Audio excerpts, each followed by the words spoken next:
What's going on, everybody? Welcome back to another day, another episode of The Daily Grind. Your host, NSG. And on today's show, we're going to be talking about Valve. Valve might be having a new console. It appears to be, rumored. They had one, 10 years ago? Like 10 years ago, I think they had their first console, which is teamed up with Alienware or whatnot. So we'll talk about the new Valve console. We're going to talk about Sony is raising the PlayStation 5 price starting today, which was yesterday, which was in the morning. We didn't talk about it because we were talking about other stuff. So we'll talk about that. We're going to talk about Borderlands 4 would still be worth it at 5 times the price, Gearbox boss says. Of course, Randy said something stupid like this. So we'll talk about that as well. We'll watch a little trailer for Path of Exile 2, the third Addict. I think it's Addict. Yeah. We're also going to talk about American Truck and Euro Truck Simulator coming to consoles 10 and 13 years later. We'll talk about that. And then we'll take a look and we'll jump in every once in a while to Xbox Gamescom broadcast to see what they have going on over there. If you guys like it, hit that like button, hit that subscribe button. If you'd like to go above and beyond that, become a member as little as $5. We do appreciate you very much for tuning in, hanging out with us. If you're here for 1 second, 1 minute, or 1 hour, I do appreciate you. Make sure you hit that like button, though. It does help this small channel grow. All right, so let's start off with the news that was yesterday that we didn't really talk about. Before I get there, though, let's say good morning to chat. What's going on, chat? What's going on, Travis? Sarge, Altern, good morning. Eclipse, Stealth, Jason, good morning. Why is my thing so... Hold on 1 second. Sorry, guys. I'm trying to... I don't know why it's so, tiny. There we go. There we go. What's going on? Robert Jones, good morning. Wonder Rose, good morning. Who am I missing? Jesse, welcome. Did you see the Lego Batman Legacy, The Dark Knight, coming out next year? We did. Yeah, we talked about it. We showed it off yesterday in the trailer. What's going on, Cool Bama? All right, so let's talk about Sony is raising the price of PlayStation 5 prices starting today. Okay, the prices will go up by $50 for all 3 models. This is all I have to say to anyone that defends these corporations. Okay, we've been saying it for the longest time. Everyone thinks that the bootlickers of Nintendo, the Sony ponies, and the Xbots are all in a war with each other. But really, they're all together in one big corporation, okay? They are the 3 big... Did you guys watch Willy Wonka, the new one? Right? Did you watch the new Willy Wonka where he goes into the town square and there's 3 chocolate companies, okay? And he's the 4th chocolate company that's trying to make it. But the 3 companies don't want him there, right? They're all in business against each other, but they joined forces so they could corner the market, okay? So that is what Nintendo, Sony, and Microsoft are. They are the industry. They are the gaming industry, okay? They are the ones that control the aspects of what's going on until there's other ones out there. Now, there is other ones out there. Steam's on, which is a complete other sort of monopoly, okay? But these 3 control the gaming market. What's going on, Mr. Luke? Okay? And when they tell you, everyone's like, I'm going to buy physical copies all the time. I'm never going to buy digital copies until the 3 decide that they're not going to sell you physical copies anymore, okay? You will buy a disk drive for your console until the 3 big tell you that you're not going to buy a disk drive anymore. The market bears what the market bears, but the industry, the 3 big guys in the industry tell you what the market is, okay? So now, price is going up, right? Nintendo raised their prices of their consoles. Xbox raised their prices of their consoles. And now, Sony already raised their prices in a couple of regions, but now they raised it for everybody else. And they're going to tell you it's the market conditions, okay? It's the tariffs, okay? Meanwhile, yesterday, I went to Costco yesterday, okay? And the PlayStations were the exact same price, okay? And now today, if I go back to Costco, I always bring up Costco because there's a pallet of consoles, okay? meaning they have the little stands, the little cardboard cutout things that they're in there, and each one represents a console in the back. Okay, they have a pallet full of this stuff. And yesterday, if I bought a PlayStation 5, it would have been cheaper than today by $50 for no reason. Those weren't out of country; they're in the back. Okay, but they're going to tell you because of market conditions, which is the tariffs, which is all bullshit. Okay, so Sony is raising the prices of PlayStation 5 prices starting today by $50. Sony is raising the price of PlayStation 5 models by $50 in the U.S., and the blog post announcing the change, Sony cited that the challenges of economic environment, which includes the tariffs President Trump has placed on the imported products. Well, I hate to tell you, we don't charge tariffs for things that are already in the country. We don't retroactively charge for stuff that's already in the country. But magically, a consumer doesn't know wait a minute, there was consoles in the store yesterday, but today the same consoles are $50 more because of tariffs. Well, the tariffs get charged when they come in, not when they've already been here. Okay. The changes will go into effect on Thursday, and the new prices are as follows. PlayStation 5 is $549.99. PlayStation 5 Digital Edition is $499.99. And PlayStation 5 Pro is $74.99. Okay. Sony says that the retail prices of PlayStation 5 accessories remain unchanged. Well, how is that? How is it, okay, how is it that the accessories stay the same? They're also being imported. How are they not? Oh, I know. They're taking the cost to the console. I understand. In April, Sony raised the price of PlayStation 5 hardware in the UK, Europe, Australia, and New Zealand. And in May, the company said it was also considering a price hike and cover Trump's administration's tariffs. Here's another thing I like to be. Just months ago, I said that they're going to raise the prices. And everyone's like, Sony hasn't raised the prices yet. They're not going to raise the prices. And then someone throws in the curveball, right? They're like, well, Game Pass prices are going to go up. Okay.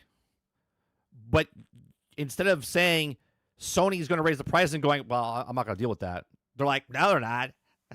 They're not going to raise the prices. Sony wouldn't do that to me.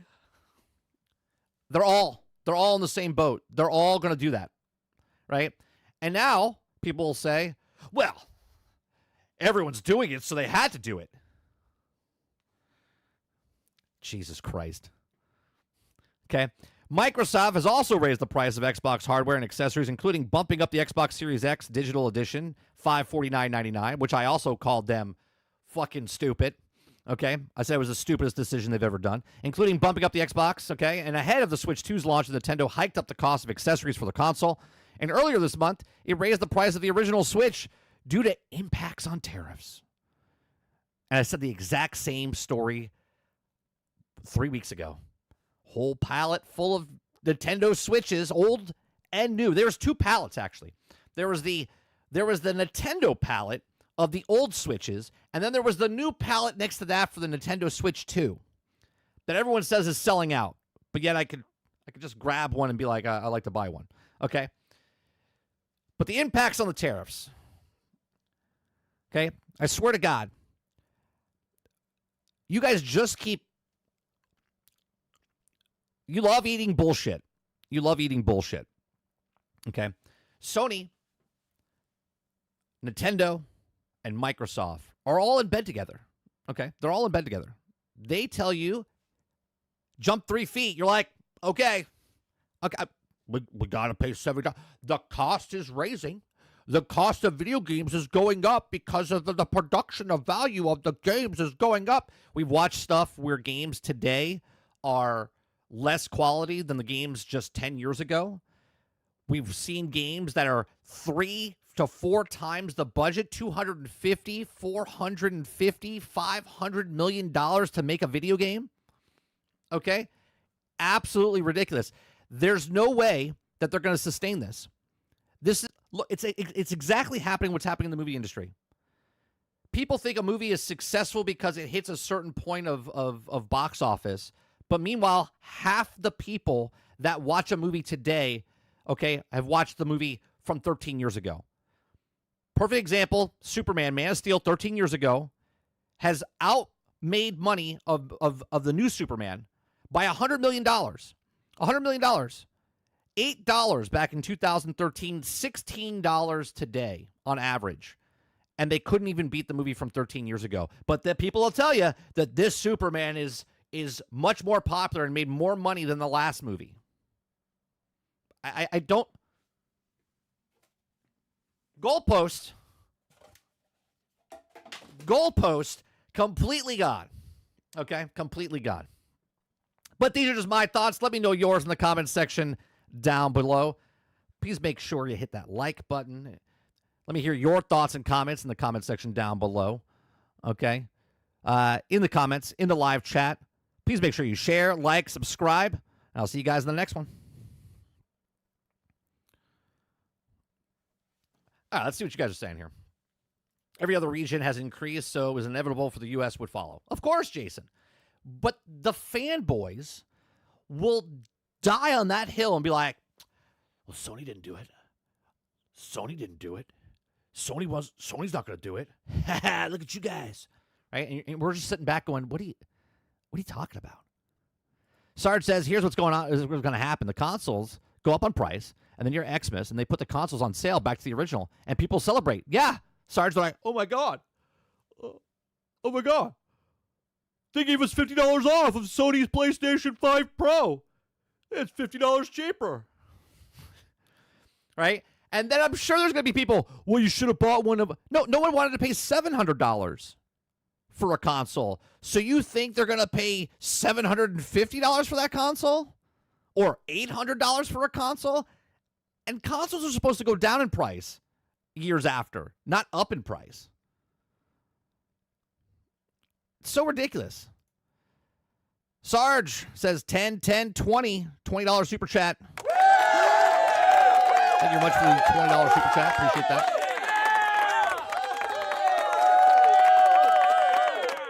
Altern says, like the song said, blame it on the tariffs. Yeah, that's it. Eclipse says, so instead of PlayStation going to Gamescom, they shadow drop console prices. Yeah, that's the best thing they've shown, huh? Isn't it? And they didn't even they didn't say anything. They're like, oh, by the way, it's like a breakup, Eclipse, right? It's like a breakup. Like, you're at dinner, you take them out to a nice restaurant. Well, they didn't even do this, but they're like, oh, by the way, I'm breaking up with you. All right, see you. It's like, what? You didn't want to say us like, hey, by next week, you might want to pick up a PlayStation because it's going to go up $50 in price. At least Meta had the decency to do that. They said, hey, in 3 days, we're going to raise the price. No, Sony was like, we're raising the price tomorrow. All right. See you guys later. Jason says the thing, though, is Switch 2 is still selling very well at the price, so I guess people don't care about the prices. No, Jason, the difference is that the Nintendo fans, well, that's a different breed. That's why we call them Nintendo bootlickers. Okay. Nintendo fans are like Disney adults. Okay. They're the ones that will fund that company until they're dead in the grave. Doesn't matter what they do. Doesn't matter if they rob them at gunpoint. They'll be like, all right, we love you, Nintendo. Those people are going to buy the systems. Right? We always talk about, as my voice just cracked, right? We always talk about Nintendo. They give you Nintendo when you're born. You turn it back in when you're dead. That I say that for a reason, because you're a lifelong fan for Nintendo.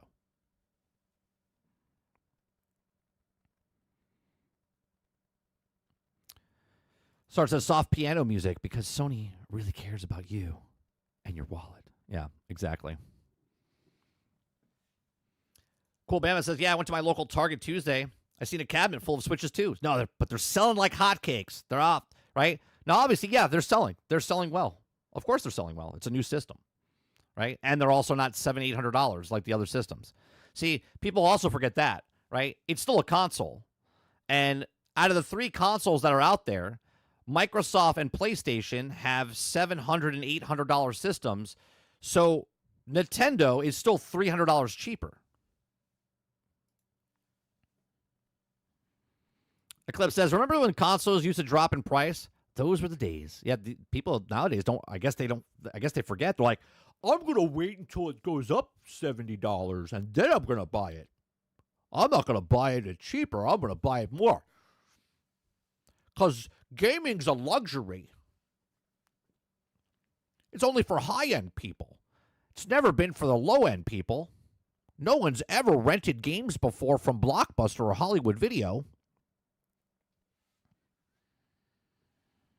Altered says, so now all consoles that are 5+ years old are more expensive than they were before they launched. Make it make sense. Make it make sense.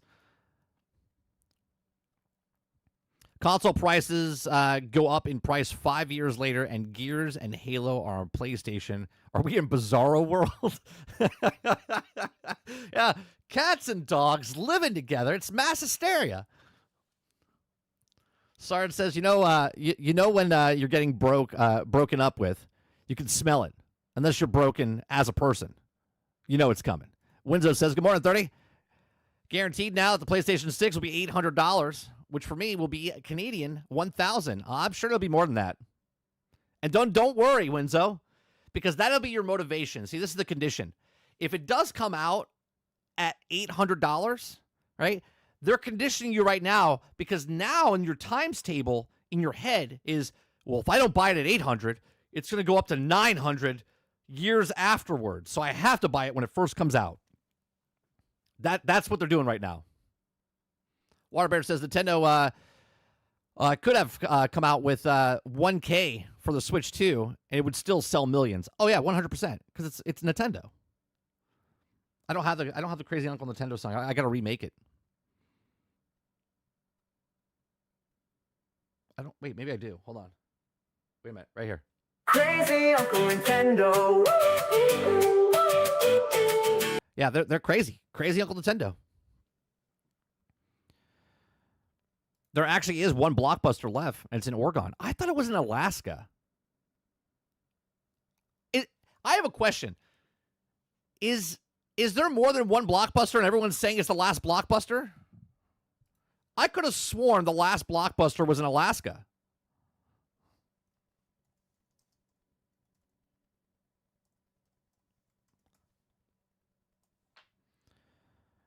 Last remaining Blockbuster video rental store located in Bend, Oregon.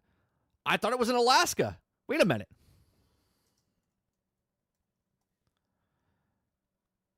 The last two Blockbuster stores in Alaska located in Anchorage, Fairbanks closed in July of 2018. Well, there you go. It closed. So now there's only one left. Yeah, there was two. Yeah, there's one left. One in Anchorage and Fairbanks, and the only one left is in Oregon. Well, there you go. The more you know. The more you know.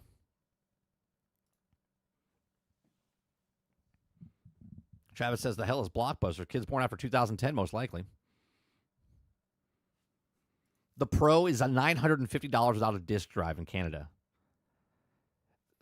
Okay, so are people going to start to look at that? Are you going to pay $950 for a console, or are you going to make yourself a PC? Do you know what I mean? It's crazy. Water Bear says, I thought the last one was destroyed by Captain Marvel. These game companies just made the now switch the next gen on PC only. Thanks, guys. Robert Jones says, everything Blockbuster is the last one. Yeah. It's always the last Blockbuster, no matter what Blockbuster it is. People are so right. It's going to change the platform wars instead of console wars. I said this years ago. Years ago. I said when Xbox leaves, everyone's going to follow suit because that's the direction of the... Not because they're following Xbox. Because that is... You got to look at it this way. If you have 3 friends, okay, you got two friends that are mid wages, right? Like middle income, and you have one friend that's got a lot of money, right? The two mid guys, right? They don't get to go. They go drink at the local bar, okay? But the rich friend goes, "Come with me, guys. Come with me. Let me show you something." And we're like, all right, let's go, right? So the rich friend takes their 2 other friends to the high-end space that they've never seen before. And they're like, Look at this. Look at this bar. Look at the view of this bar. Look at all the people that you can talk to and drink with and have relations with. Look at all of them. Isn't it amazing? And they're like, oh my God, I've never seen this before. The reason I've never tried this before is because I can't afford to get into this place. Microsoft, with their billions and trillions of dollars, was like, look, Nintendo, PlayStation, it's good to see you. I know we're third place, and I have the most money out of all of you. I'm going to go to the future, and I'm going to make digital games. We're going to be in this cloud playing games.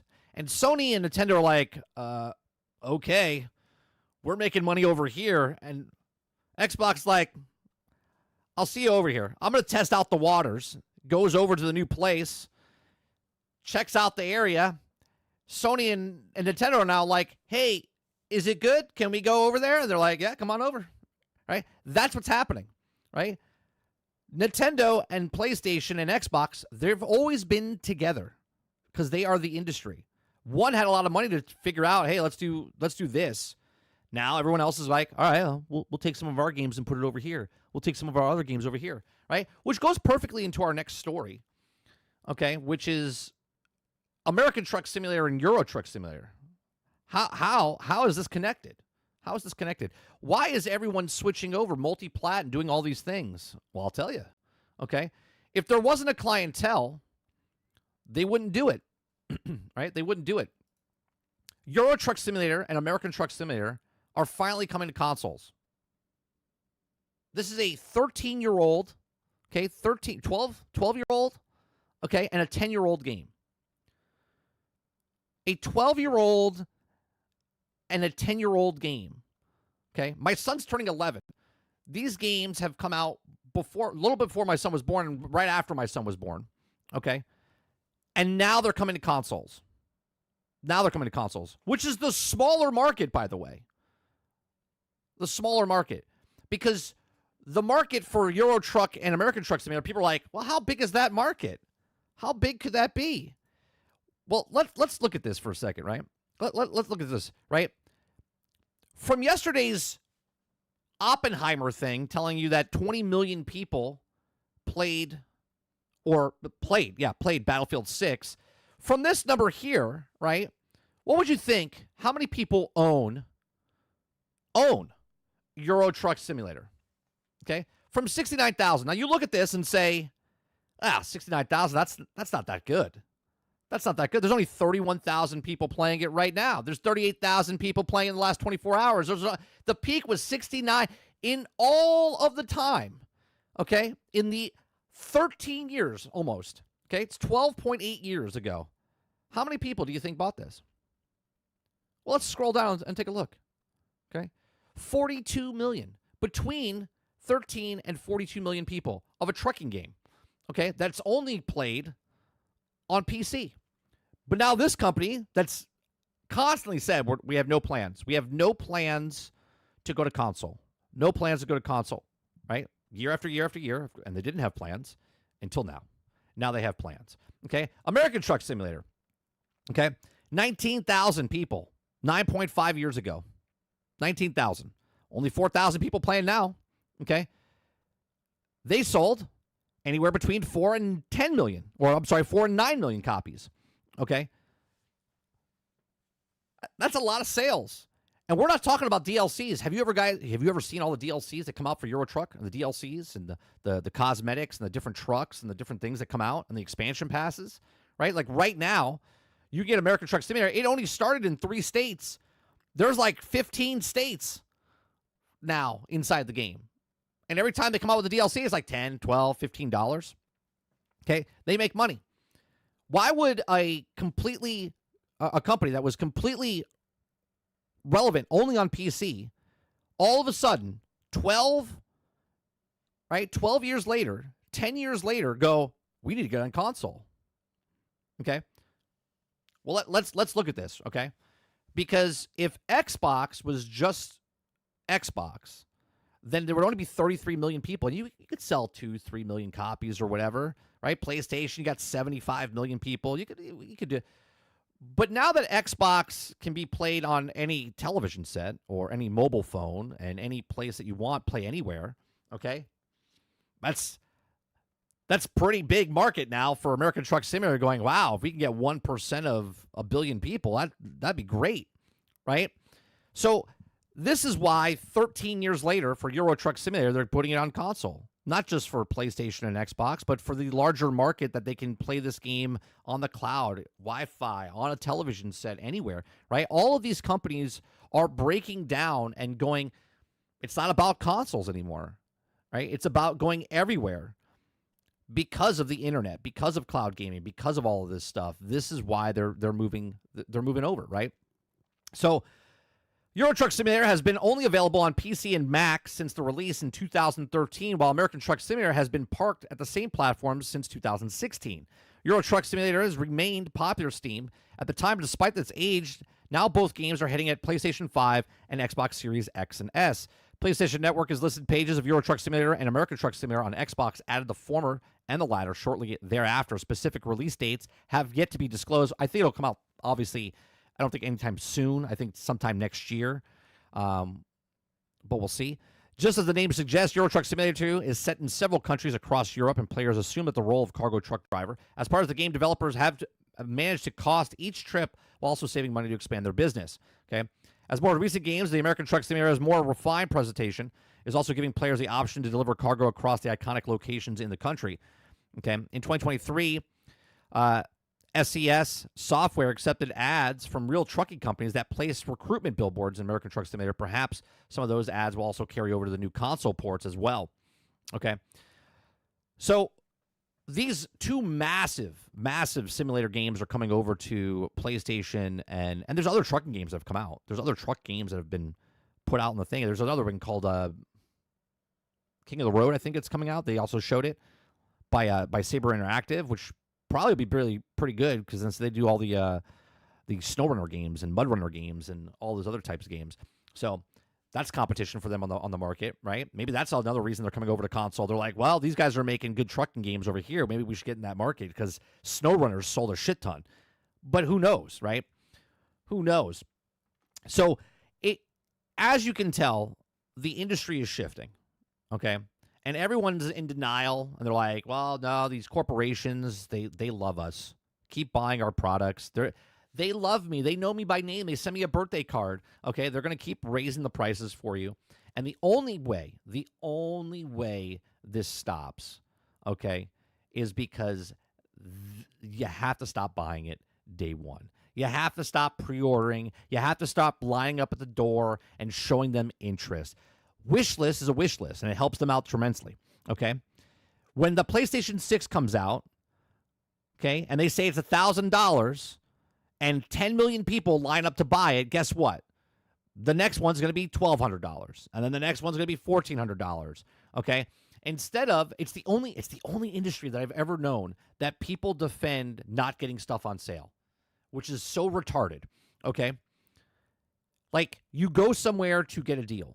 I don't go buy full price stuff at the store, no matter what store it is, okay? There's literally a whole store that was created to get better deals, which was Costco or BJ's, okay? In America, you buy stuff in bulk because you get more for your money. Who's buying more expensive stuff for less for their money? And then defend it because you're spending more. You're defending that you're being an idiot. You're like, well, I paid $100 for this. What was that ice cream that we saw a couple months ago, right? The taco, the Choco Taco. They're selling them because they're discontinued, right? So someone paid $1,000 for 10 tacos for ice cream that doesn't exist anymore. They're like, at least that's a specialty item, okay? Instead of just going to the store where they don't have those, they have other ones that you can pay for and buy them for $10, right? They're paying $1,000. And you're like, what's wrong with you? Well, just whatever. It's like, who does that? Nobody here can tell me they don't go to the supermarket and look for a deal. Buy one, get one, okay? Oh, it's a sale, 50% off, 20% off, 30% off. the clothes you wear, the shoes you buy, the car you drive. No one's going there unless you're a multi-millionaire billionaire. You're like, yeah, I'll just take that one and you don't care. Everybody else is looking at their money going, let's see. What can I get? It's ridiculous. Sarge says Euro Truck Simulator truck drivers are going to strike because tariffs for crossing the digital border has gone up. Now they're hiring AI for digital truck driving. What's going on, Argus?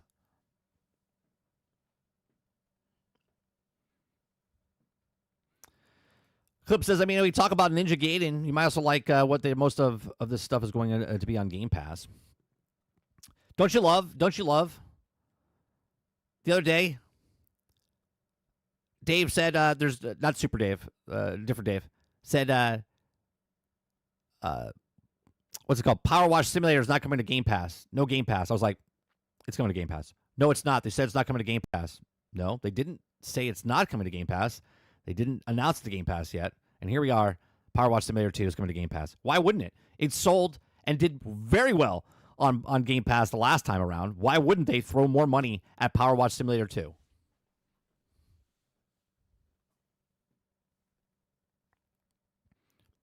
Argus says, isn't waiting for a sale just as much as not paying for it, just as not playing it on Game Pass? Because on Game Pass, we're paying $240 a year, and those companies are getting paid.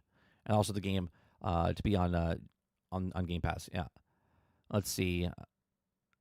Yeah, they're getting paid. I don't care how they get paid. I don't care, right? It's not my business to go, well, I got to. Like, if that's the case, right? If that's the case, then the person playing a banjo on the side of the street, that's just saying, he should get paid, right? You listen to the music as you're passing by, so you got to give him, but not just give him a tip. You got to give him like a full hourly wage, right? You got to give him you have to pay for the album that he didn't write yet, right? You see what I'm saying? Like these people, like, well, you got to keep the devs, but someone's like, hey, can I have $1? Go fuck yourself. Like what? What happened? Here's a song. Here's a song on the street. Right? You're passing by. You're like, hey, good morning. Can I have $1? Get out of here. It's different then, right? Right? I'm gonna pay $100, but someone says, can I have a quarter tip? They're like, go fuck yourself.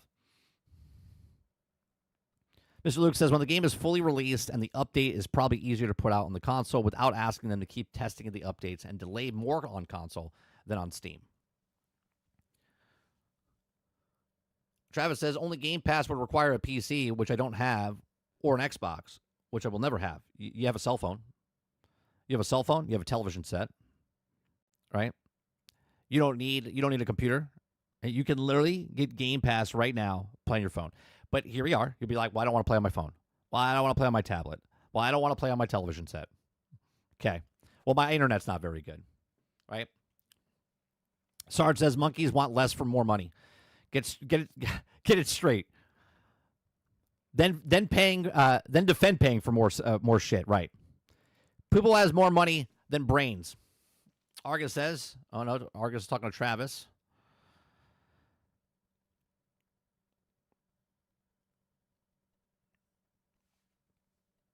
I'll wait for a sale on Ninja Gaiden. Most people will wait for a sale for games. Right? It's like this hype thing. Game comes out, you got to play it. The streamers play it. You want to play it because they're playing it. Then you get it, and you don't have time to play it. So then by the time you get around to play the game is a brand new game, it's like 4 months old because your backlog is so long. So it's like, why did I pay $70 for it?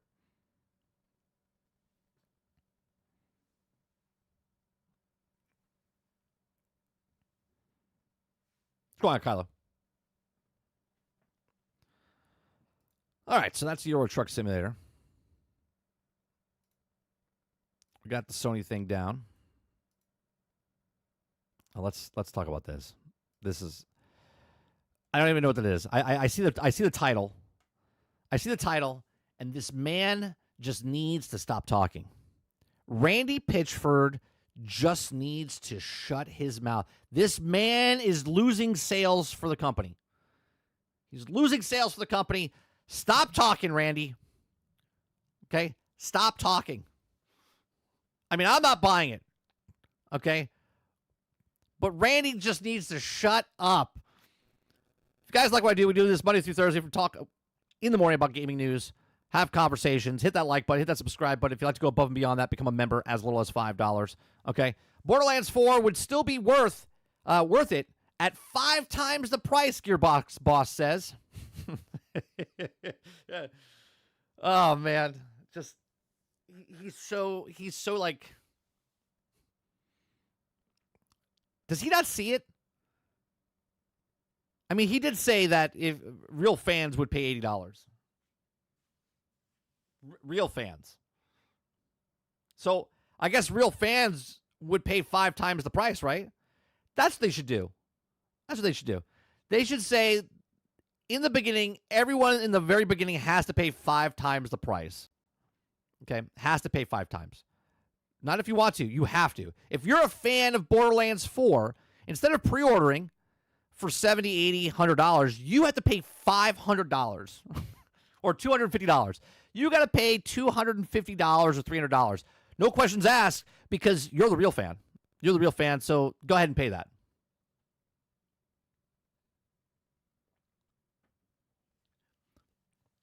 You can't change it now, right? You're a real fan. If you like these games and you don't look for deals, then you might want to pay $250 for the same game that everyone else can get for $70 or $50 or $40 or $30. Okay? Borderlands 4 would still be worth it at 5 times the price, Gearbox boss says. Gearbox boss Randy Pitchford has once again commented on the price of Borderlands 4, saying the game would be worth it if 2K Games opted to charge as much as 5 times more than the actual price of $70. This man. Pitchford previously stirred things up, saying that real fans would find a way to come up with money and buy the game if 2K opted to charge more than the current going rate for AAA games. He addressed this later by saying did not intend to trigger people.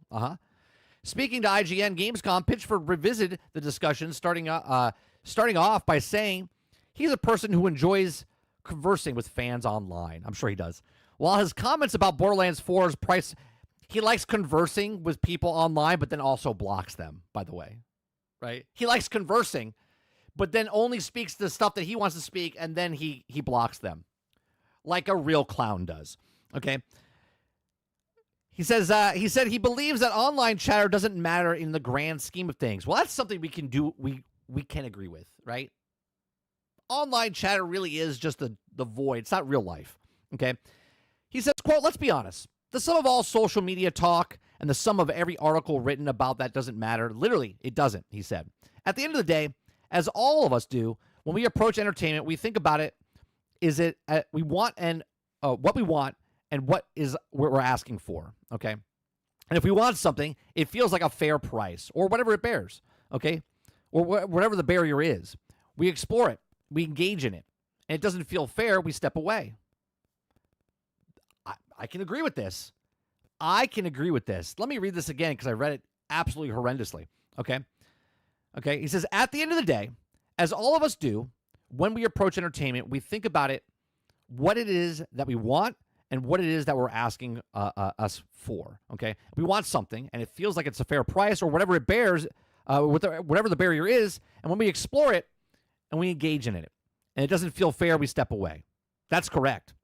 So I don't feel like games are fair at $70. I don't feel that they're fair at $80. I don't feel it's fair at a system's going up $50 in price 5 years afterwards, 7 years afterwards. Right? Couldn't say it better myself there, Randy. That's probably the smartest thing you've said. But then, foot in mouth. Okay? Pitchford said Gearbox, along with 2K and the owner of Take-Two, set out to choose prices that also feel the fair exchange to our customers. A person who buys Borderlands 4 for $70 should feel like they ended up getting a better end of the deal. Pitchford said, adding and believes that Gearbox has always lived up to that. Wouldn't you say that the people that paid $70, they have the better end of the deal? Wouldn't you say that when it goes on sale for $40, that those people even got a better deal? Right? You see what I'm saying? Like, if a new television cassette comes out and it's $3,000 and someone, a million people buy that, I buy the same TV 5 years later for $300, that's a better deal for me, isn't it? No matter how you look at it, you can spend your money on the high-end stuff, But it's always going to be a better deal for me when I wait and not buy it day one, right? Because, for instance, you paid for, I don't know, Cyberpunk, 3 years ago, and you got a shitty product. And then I bought it 3 years later, which I didn't buy it, okay? And I got Liberty with the game for less money that you paid for the shitty game that wasn't broke, or that was broke. Battlefield 2042, people paid $150 for Battlefield 2042, or $125 for Battlefield 2042. I didn't pay anything. It's on Game Pass. I paid $20 for the month, okay? What's the better deal? The deal of $125 for a broken, buggy game that still hasn't been fixed, or me playing it for absolutely nothing because I'm paying for the service for the other 300 games? I don't know. For Borderlands 4, Pitchford and Gearbox is delivering something with amazing value, adding that the price point discussion online is going to blow over, and it's going to be fine. We'll see. The price isn't up to me anyway, he said, alluding that 2K Games and Take-Two making pricing decisions was engaging in the conversation that was also happening in the internet for giving product online conversation doesn't matter. Oh, I missed it. Where the hell did it go now? Oh, God. Oh, God.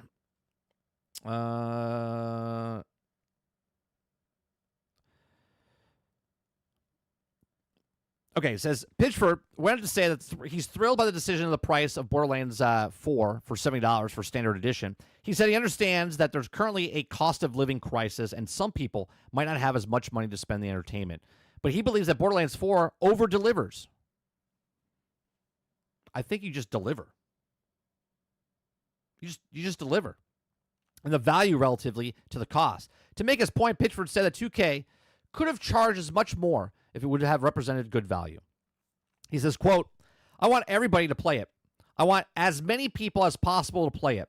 There might be a little bit of friction there for some people as price goes up, but I also know that from the value perspective, they probably could have charged 5 times as much.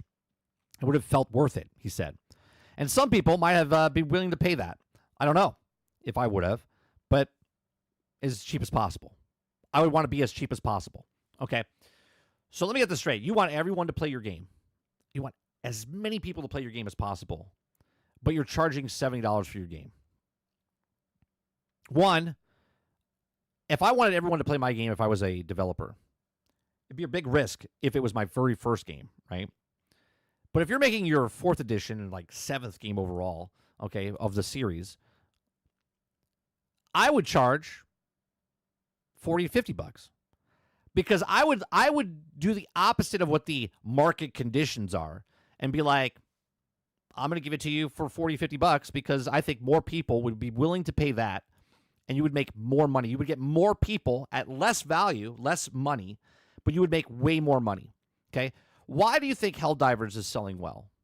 Why do you think Palworld sold well? Why do you think Expedition 33 sold well? Do you think Expedition 33 came out and said, oh, well, ours is much valued more. We could have at least charged 5 times the amount.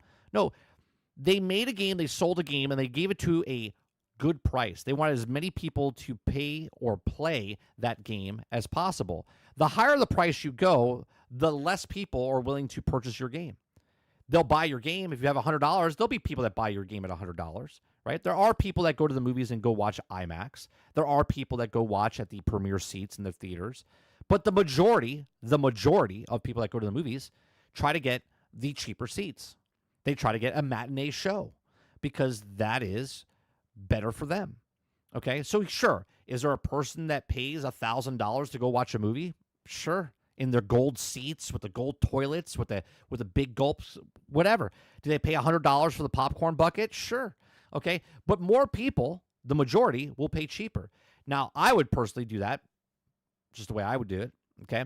You don't need to, you want to compete, you don't have to undercut people, but at the same time, if you're giving value and you're like, man, this is really good value, you would get so much goodwill from people when you put a game out that is awesome, over-delivered, as he's saying, and it's also at a cheaper price because then you could set the standard. You could be the guy, you could be the company that looks at this and goes, holy shit, this is a $50 game. Look at all these other AAA games. They're charging $70, $80, $100. These guys, look at all the value. Look at all the stuff. Wait. Just wait till Grand Theft Auto 6 comes out Because if they charge the same price as everybody else, $70, $80, that is what an $80 game looks like. Okay? Now everybody else has to hit that bar, but they're not, because Madden Football will be $80, and there's nowhere near as value as somebody else. All right? What someone else puts in the game. Right? Baldur's Gate 3 could charge $80 because they have value in that game. There's replayability in that game. Okay? Why do you think they sold so many? Because they didn't try to break the bank. They gave you value, and everyone started writing articles. Don't expect this. Can't do this. You can't expect this. You don't do this. Don't realize this. But that's why the game is so good, because it valued the time. Right? Look at all these games. Split Fiction. Okay? They're giving that game away. $50 and 2 people can play. Yeah, share it with a friend. Right? That's why it sold well. And it's a good game. Did they over-deliver? No, they delivered. They delivered a finished product. So while Borderlands 4 Standard Edition is $70, Gearbox is selling multiple other high-end priced versions of the game. There's a $100 Deluxe Edition, $130 Super Deluxe Edition, and a $150 Collector's Edition with no game. Okay? The version that comes with a variety of digital extras. Former PlayStation boss Sean Layden argues that the companies were able to keep the new AAA game Standard Edition price at $70 in part because of all the other ways a product can also nickel and dime players in DLCs, microtransactions, battle passes, season passes. Okay. Layden also said that in kind of digital content, including more expensive premium editions of games, come nearly to zero cost to the company, while players also get perceived value. To date, just one major company has charged $80 for a new game in generation, and they're talking about standard price, by the way. Obviously, way more people are charging $100, $120 for games, but not the standard edition. Right? Mario Kart. Nintendo defended the price point, saying that the kart racing game is worth it and given to what it offers. The game sold more than 5.6 million units for the first month. And this right here is why the next game will come out at $80. Because this is it. Because there's 5.6 million people that bought the early edition for the Xbox, or I'm sorry, the Nintendo Switch 2 bundle. And when they couldn't do that, they paid, instead of paying $50 for the game, they paid $80 for that game. Right? What they don't tell you is how many people paid out of the 5.6 million people, how many were bundles that paid for that, and how many people just bought the $80 version? They won't do that. Argus says perceived value. That's right, perceived value. Right? Though the game included a $500 Switch 2 bundle. Borderlands 4 launches on September 12th on PlayStation 5, Xbox Series XS, and PC, which is Switch 2 edition coming in October. Here's what I have to say to Randy Pitchford. Go ahead. Charge 5 times the price. Charge $350 for the standard edition of Borderlands. And see how many copies sell. Go ahead, do it. I'm sure people will buy it in the hundreds. I'm sure hundreds of people would buy your game at $350. Go ahead, Brandy. Go ahead, do it. Okay? Right. Sarge says perceived hand job. Right, there's a hand job and there's a perceived hand job. If I touch you with a finger, is that considered a hand job?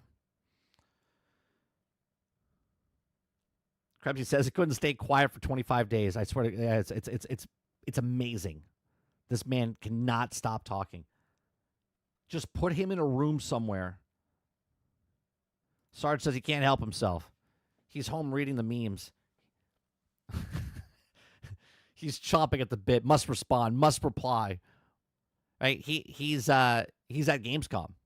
He's at the place. Waterbear says maybe old Danny Randy is smart.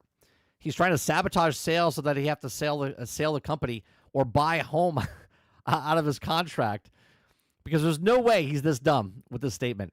It's crazy to me. Yeah, finger job. Yeah, it's a finger job.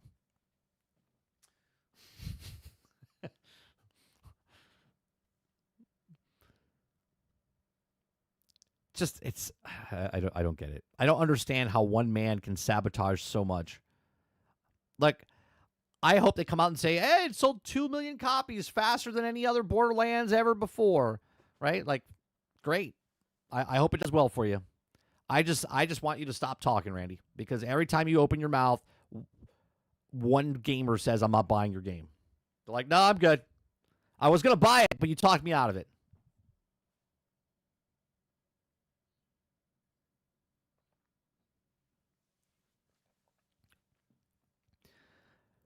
It's amazing. Absolutely amazing.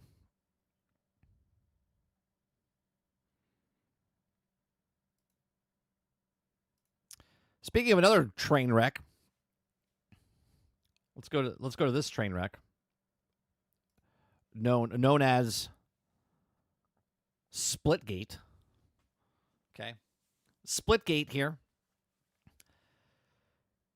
comes out of the gate. Splitgate 1 was phenomenal.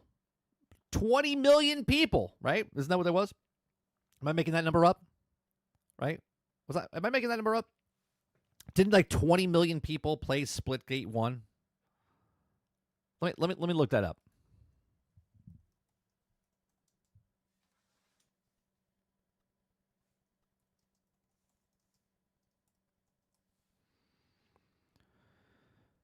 Let's see.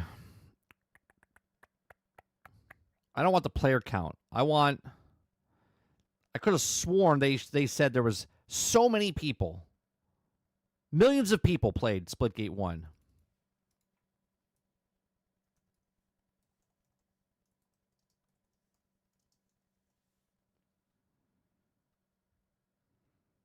$10 million.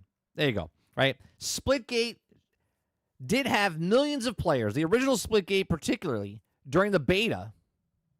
Right? Sounds familiar, doesn't it? Battlefield 6, 20 million. Splitgate, 10 million. Right? Within a month, achieving a peak of 200,000 concurrent players. Okay? And then what happened?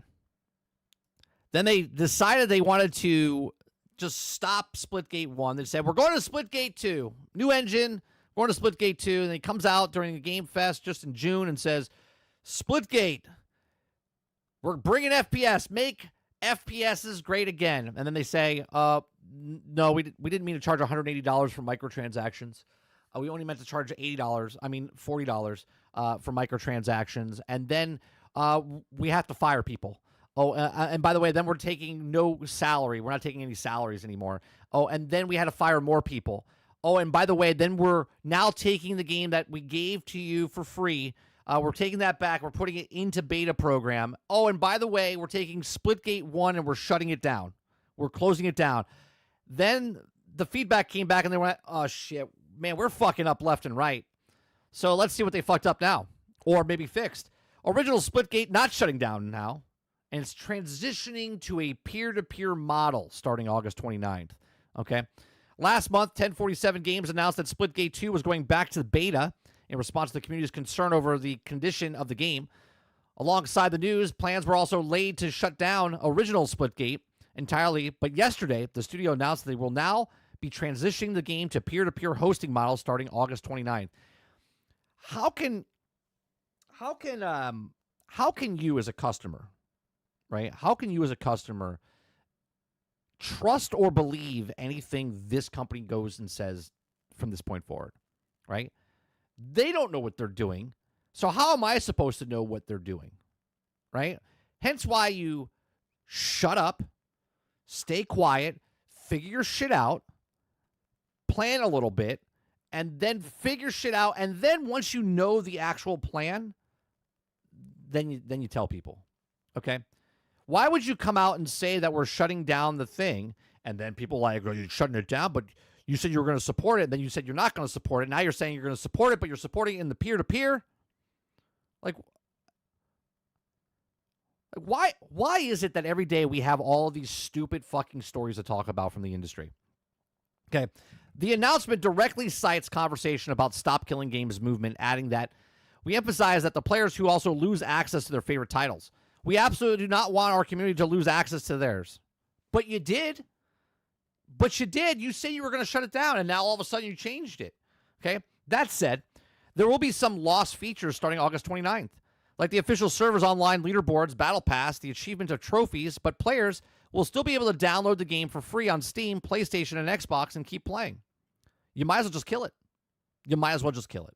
1047 Games is also unlocking all cosmetics for free. Oh, my God. Bro. Da, da, da, da, da, da, da, da, da, da, da. People paid money. They paid money for those microtransactions. And now they just did a Marvel's Avengers. They just did a Marvel's Avengers.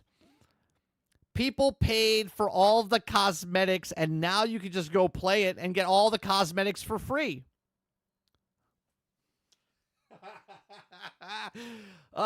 Tell me you're dumb without telling me you're dumb, right? This is why you shouldn't buy microtransactions. This is why you shouldn't support companies like this, because they took your money, ran with it, shut the game down after you supported it.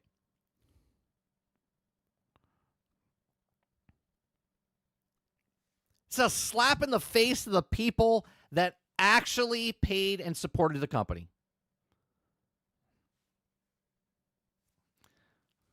The game's race mode. All right, hold on a second. 1047 is also unlocking all cosmetics for free and adding over a dozen unreleased and working in progress maps. The game's race mode and maps creator. I love how they're saying unreleased and work in progress. Isn't that just all games in general? Okay. Also remain acceptable, but players will also have to seek out others hosting their favorite maps in order to play them. We're taking no responsibility. It's peer-to-peer, and you have to find your favorite maps with someone else hosting it. Thanks for supporting us. We'll see you in Splitgate 2.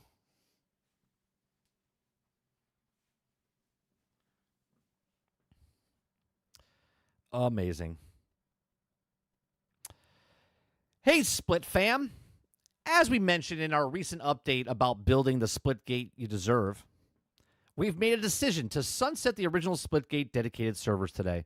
We're excited to share how we're ensuring that we also, the game that you fell in love with and can live on. What's happening?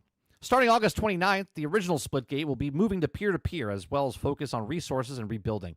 Splitgate 2, we know that this game means the world to so many of you, and we're about to... Hold on a second. Hold on a second. I just want to see something. I just want to see something. So many of you. So many of you. So many of you.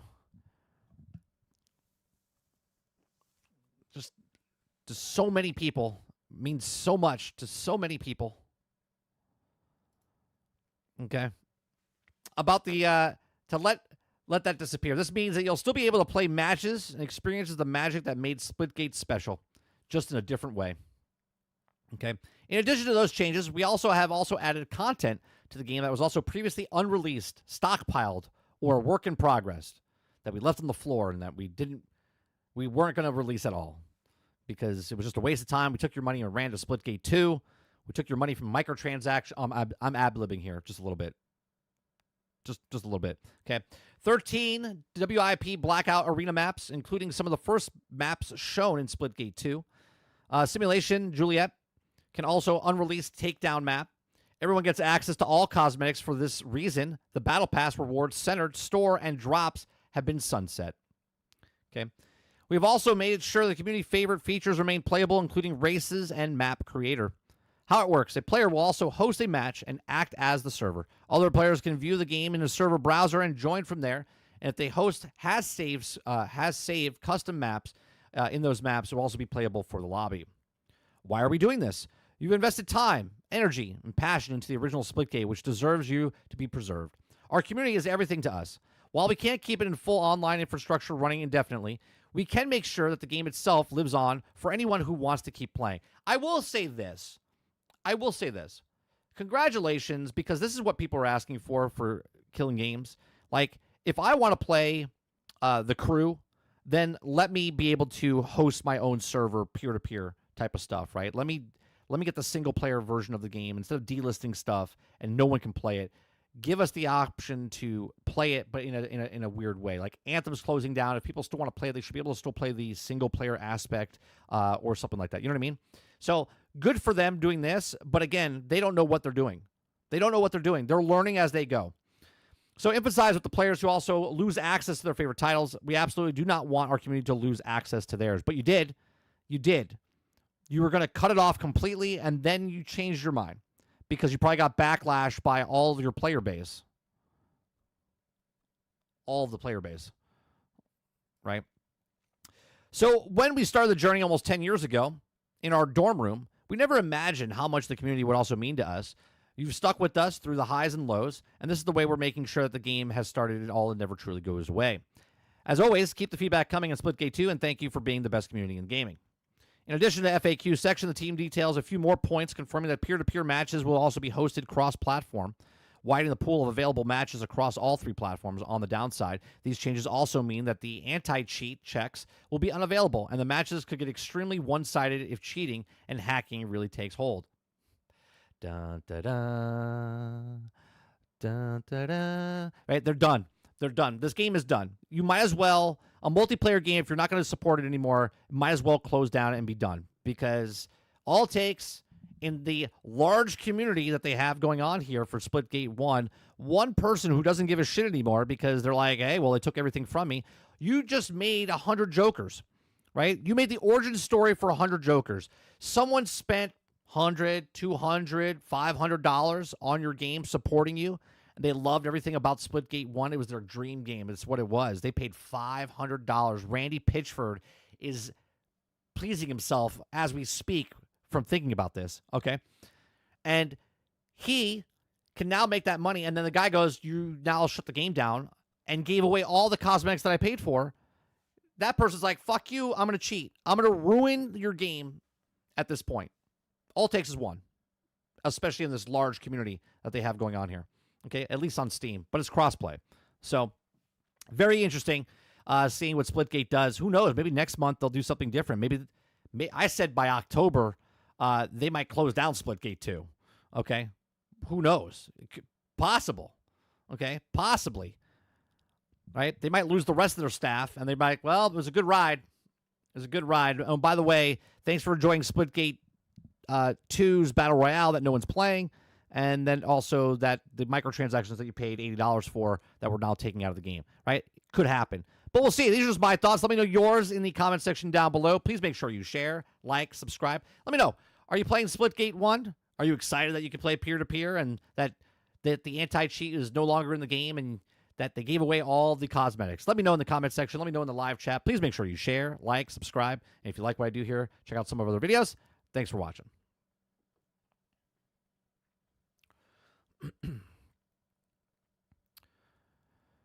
Clip says, but you can't complain about stop killing games if you don't want stuff like this.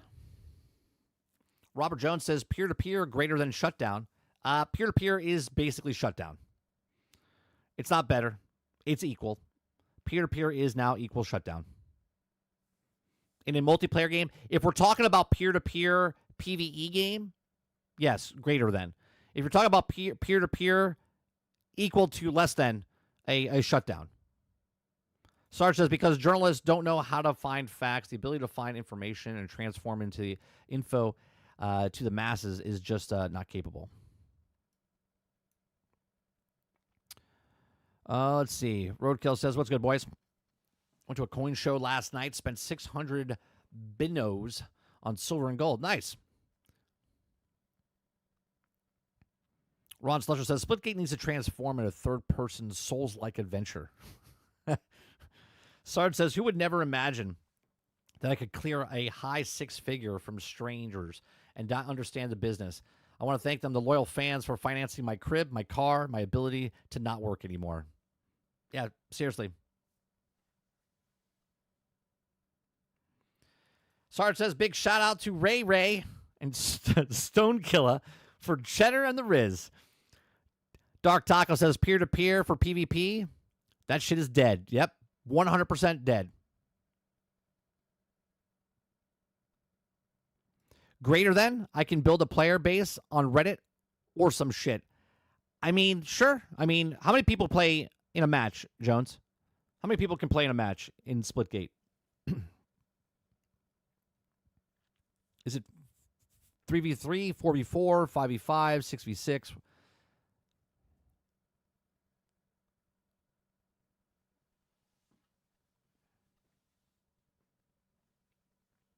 Water says, maybe Splitgate should do a crossover with Split Fiction.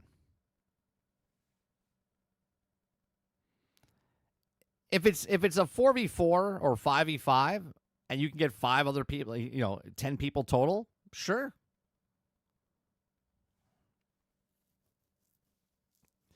Krebsy says, I don't give a fuck, and majority of people don't give a fuck. Hence, the game only having 83 players, just let the shit die. Between 4 and 12? Yeah, if you can find you and 7 other people to play a game, by all means, have fun.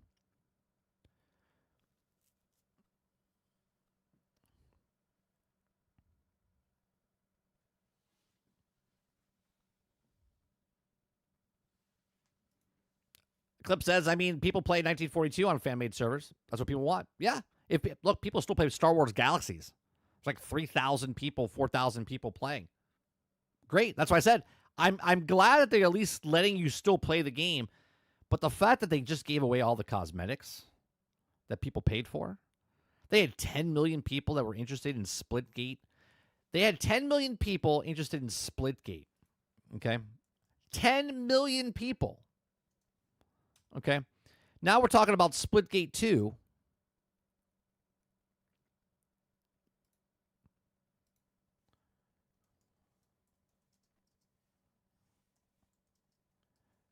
And you went from 10 million people, okay? You went to 10 million people to this. You went from this, okay, to this. First game, okay, supposedly 20 million people played Splitgate 1. 67,000 all-time peak. Here, 25,000 all-time peak. This company is hurting big time. Hurting big time. Right? I'm not shitting on the company because I want to shit on the company. I'm shitting on the company because of all the mistakes they've made. We're only in August. It's been 2 months since he showed up on stage. And look at what's happening in Splitgate 2. And Splitgate 1. The thing they should have stayed with. They should have stayed with Splitgate 1. They could have made Splitgate 1 a better game. They just released 13 new maps, unreleased and whatnot. And this is stuff that they were working on that they abandoned and left to run for the money. Okay? Ran for the money for Splitgate 2. Ran for bigger, grandeur scheme of, holy Christ, did you... Look, I'm not saying this is what happened, but I can imagine this happening, right? Me and Dark Taco, we're dorm room roommates here, okay? Me and Dark Taco are college roommates. We come up with this idea. We're like, holy Christ, you see all these like first-person games that are happening and stuff? We can make, Dark Taco, we could make the next great Quick game. We could make the next great Halo game. We can make the next great Battle Royale Call of Duty. Are you with me? And he's like, yeah, let's do it. So we started making it. And then all of a sudden, we get like 5 people playing, then 1,000 people playing, then 10,000 people playing, then 1 million people playing, right? We're in college. We're in a dorm room, hacking it out in the midnight. We're not even studying anymore. We're not even doing our work anymore, right? We're at college. It sounds good for the story later when they make a TV movie about this, okay? So we're in the dorm room. We're spitting stuff out. We're shooting stuff, right? Blows up. We're like, holy shit. Let's get the other guy, right? Then we bring Water in. Water and Ron, right? Sarge comes in. We got all this. We got 6 people, 7 people working on this. We're starting to make bank, man. We're starting to make money. Microtransactions. We're like, holy shit. What if we did a battle royale? Well, we can't do it with this one. Fuck it. Let's just look. We're nobodies. We're nobodies in the college dorm room, and we made 10 million people play our game from our dorm room. Imagine, Dark Taco, imagine what we could do if we had $100 million behind us from someone else's money, right? And they're like, let's do it. Let's go do it, right? So they're like, all right, guys, we know you love us. We know you support us. We know we're charging way too much for microtransactions. Guess what? We're leaving Splitgate 1. We'll see you.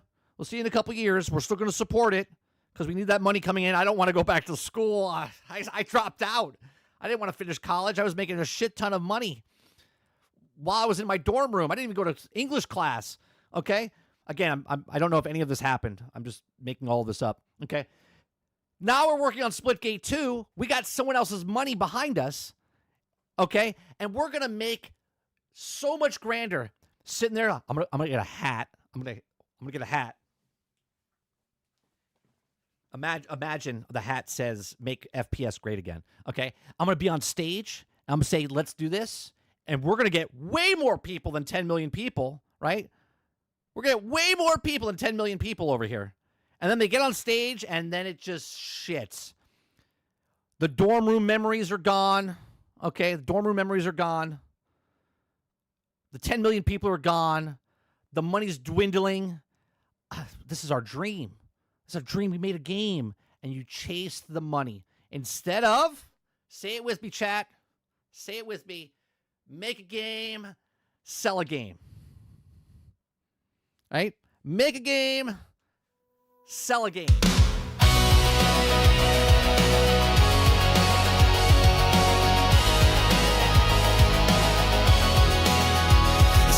Spark, a vision in your mind, a world unbuilt, a hero undefined. Sketches on paper, a story to be told. Dreaming of the magic, the pixels turn to gold.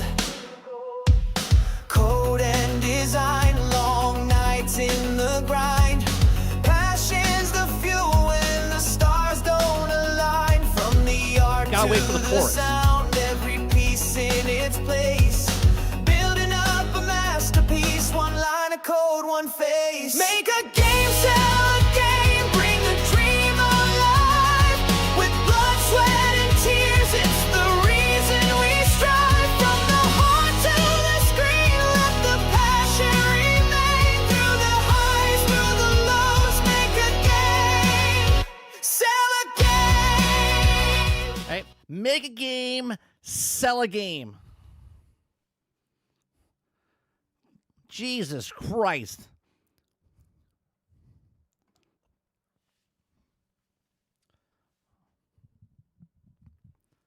Seven years of college down the drain. Well, you still made a lot of money. Made money, did stuff, you know.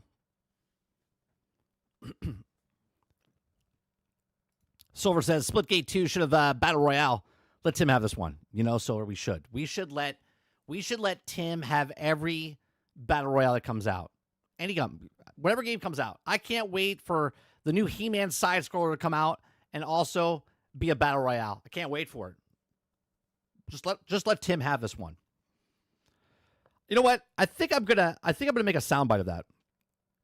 I gotta find that. I gotta find the soundbite. I'm gonna make a soundbite of Tim saying, "Can we just have this one? Can you just let us have this one?"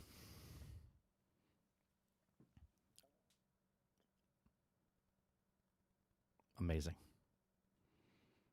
I'm lost sometimes on what these guys do, and again, I don't know if that happened to the Splitgate crew, but sounds plausible, doesn't it? I mean, Dark Taco was in with me. We were in that story together, right? We were there. We were making that game.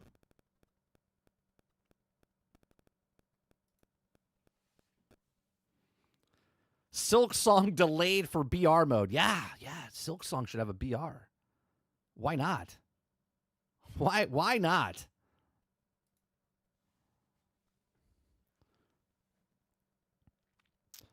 Anything good on the Xbox showcase here? Did they show anything good or no? Let me see what we got here. What is this? What is this? Hold on. We're going to bring this up. Someone explain to me. Okay. You can focus and select what will happen in the battle. When the team dropped their announcement and world premiere trailer on opening night live. And right now, the game's game director, Artem Yantsevich, and product marketing manager, John Peck, are here with me at the Xbox booth to tell us even more about Heat's fast-paced 10v10 tank battles. Are we, as a society, just broke? We're making tank battles. We're making Splitgate with tanks, basically. I mean, obviously there's no portals. Guys, all right, I appreciate you joining us. How's your Gamescom going so far? Been great. Yeah, it's, absolutely. No, you look forward to it. You've been having people down in the Hall 1, isn't it, playing the game as well? Yeah, we're in Hall 1 all day today for the. Do you know what this is like? Let's say I don't know these developers. I don't know what they worked on before. Maybe they're new, but I'm a feeling if, like, let's say these guys are like veterans, right? Like this guy here in the green jacket, it's probably been in the industry, let's say 20 years, 25 years, right? This guy over here has probably been in it for like 10, okay? They probably worked on all these other awesome games, right? I can see this happening, right? I worked on shows and movies that were great and then other ones that are just shit, but the ones that were shit got more recognition than the ones that were great, okay? These guys are sitting here and they have to talk about this tank game. And they're like, yeah, this is not it. I don't know. Those of you who are here, you can join us, try the game out for yourself, and catch a Sabaton concert later today. Oh, amazing. Now, we've got actually never mind. You're putting a load concert of to sell the game? gameplay, which we're going to be running through here, because there is so much to unpack for World of Tanks Heat, because it's a brand new game, separate to World of Tanks, so it's like, you've been working on it. Can you tell us a little bit for people watching what Heat is about? So first of all, was World of Tanks not making enough money from the microtransactions? we as a company stand with a free-to-play as a business model. We are focusing in the Heat to bring the high intense, the dynamic battle, focusing on a vehicle combat genre here. So, and he reminds me of my, I had a film teacher, the way he say focus, and I'm not making fun of him. It just reminds me of, I had a teacher who was from Spain, and he would say focus, but it would sound like fuckus, and every time he said, you guys have to focus, and we would just laugh. I mean, we were 20. You know what I mean? Development. So this is a free. Focusing in the Heat as a company stand with a free-to-play as a business model. We are focusing in the Heat to bring the high intense, the dynamic battle, focusing on a vehicle combat genre here. So, and we're developing. So this is a new, fresh take. And now you see our hangar and. Yeah, it was a rhetorical question, Jones. I know World of Tanks is making a shit ton of money. That's what I'm saying. I was like, did they feel like they had to make this game to make more money? The feature that we want to present here. So the menu system here is exactly like 2042, which is like Delta Force, which is like, oh God. Machines separated in between different agents, and agents belonging to the different gameplay classes. So, and the agents and vehicle, they hard bonded in between to achieve the feelings that actually they have a connection, have a specific ability that can highlight. They need to fire the UI guy. The unique play style of each one. Inside the vehicle, we have a system of pick 6. So I, as a player, can adjust the play style of this vehicle that we see and modify some abilities that the vehicle have. And of course, we're focusing on providing opportunity to personalize somehow the vehicle. We are focused on the military, and we're experimenting with something else that actually shooter players familiar with.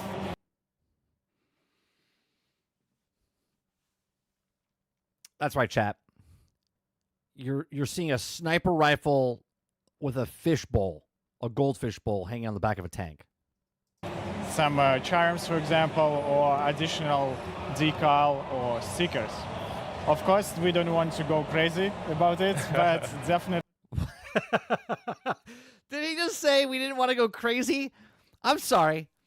Is this not crazy? Is this not crazy? Actually, shooter players familiar with some charms, for example, or additional decal or stickers. Of course, we don't want to go crazy about it, but definitely we know that. But that's. Wait go crazy.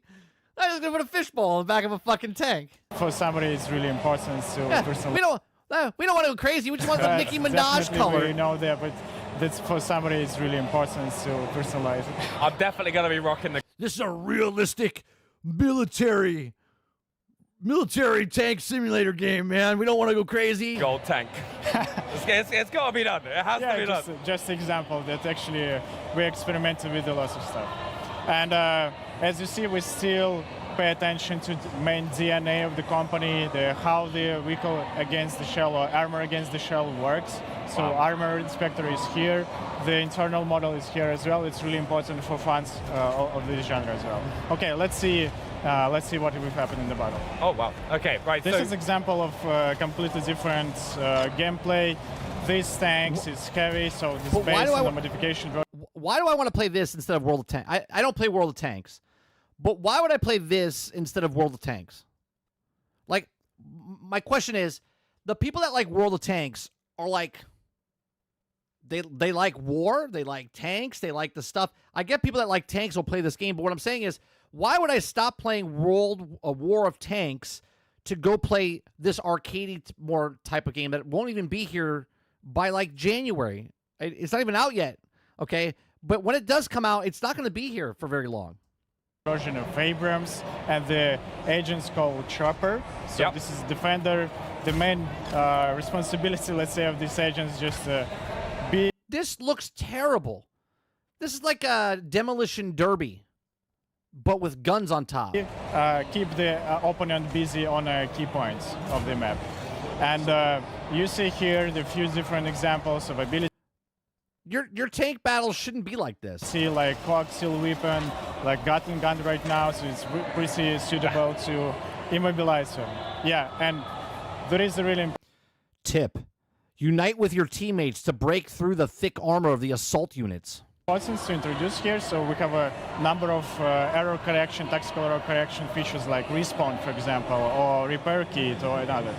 And we definitely want to provide opportunity to shooter players to play on this game. As you see, some features like armor thickness is highlighted here and already in the battle. And of course, the abilities like airstrike or different more cinematic one can add some species, let's say, assault to the. All right, let me pull up something real fast here. I put this in chat yesterday because I don't want to look at World of Tanks garbage. Okay, yesterday I put this in chat about where is it? It's in general.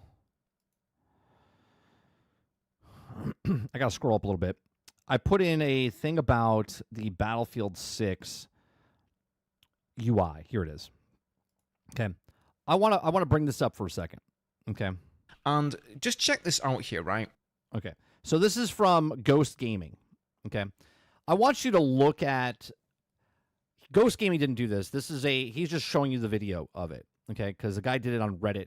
So the guy on Reddit on computer looked at the menu design of Battlefield 6 and said, this is fucking garbage, and I'm going to fix it. So he took, after the first weekend, okay, he took a couple days and made a UI system. Now, I want you to look at this UI system a random fan made for EA Battlefield 6, okay? This is by Owning Designs. This is posted over on Reddit. And let's just watch this little video here together. So we've got all the game modes here on the left side. You click on the game mode, you've got open and close weapons. You've got all the different maps there. A filter within. You then just simply hit matchmake. Here we have the loadouts tab. So we've got all the 4 different classes. Then you've got your weapons and gadgets, and then it just takes you straight into the loadout screen there. So if we just sort of pause a couple of seconds here, this is so much. Do you see how simplistic and easy someone made it look? They're paying people tens of thousands, if not millions of dollars to make UI systems for a fucking video game, and yet all they do is copy-paste Netflix, Hulu, Disney Plus, right? Battlefield looks exactly like Call of Duty, okay? They all look like shit. This guy, not this guy, Okay, he's just showing the video. But the guy, concept by Oni Designs, okay, made this by himself in a few days. Look how much nicer this looks. There's not 15 tabs where there are large pictures that I got to scroll over to. Okay, it opens up the conquest. It shows you closed, open weapon types, map, what maps you want to pick in your thing. Okay, look at this. Less cluttered than what we have in BF6 at the moment. I sincerely hope that what is in Battlefield 6 is a work in progress thing. It's what we've had in labs as well, for those of you who aren't in labs and have been testing the game. And I sincerely thought that that was basically just going to be placeholder. And now that the beta's here, I'm starting to think maybe it's not. It's not. It's not. What you see is what you get. Really think DICE can do better. They've done so many things right in Battlefield 6.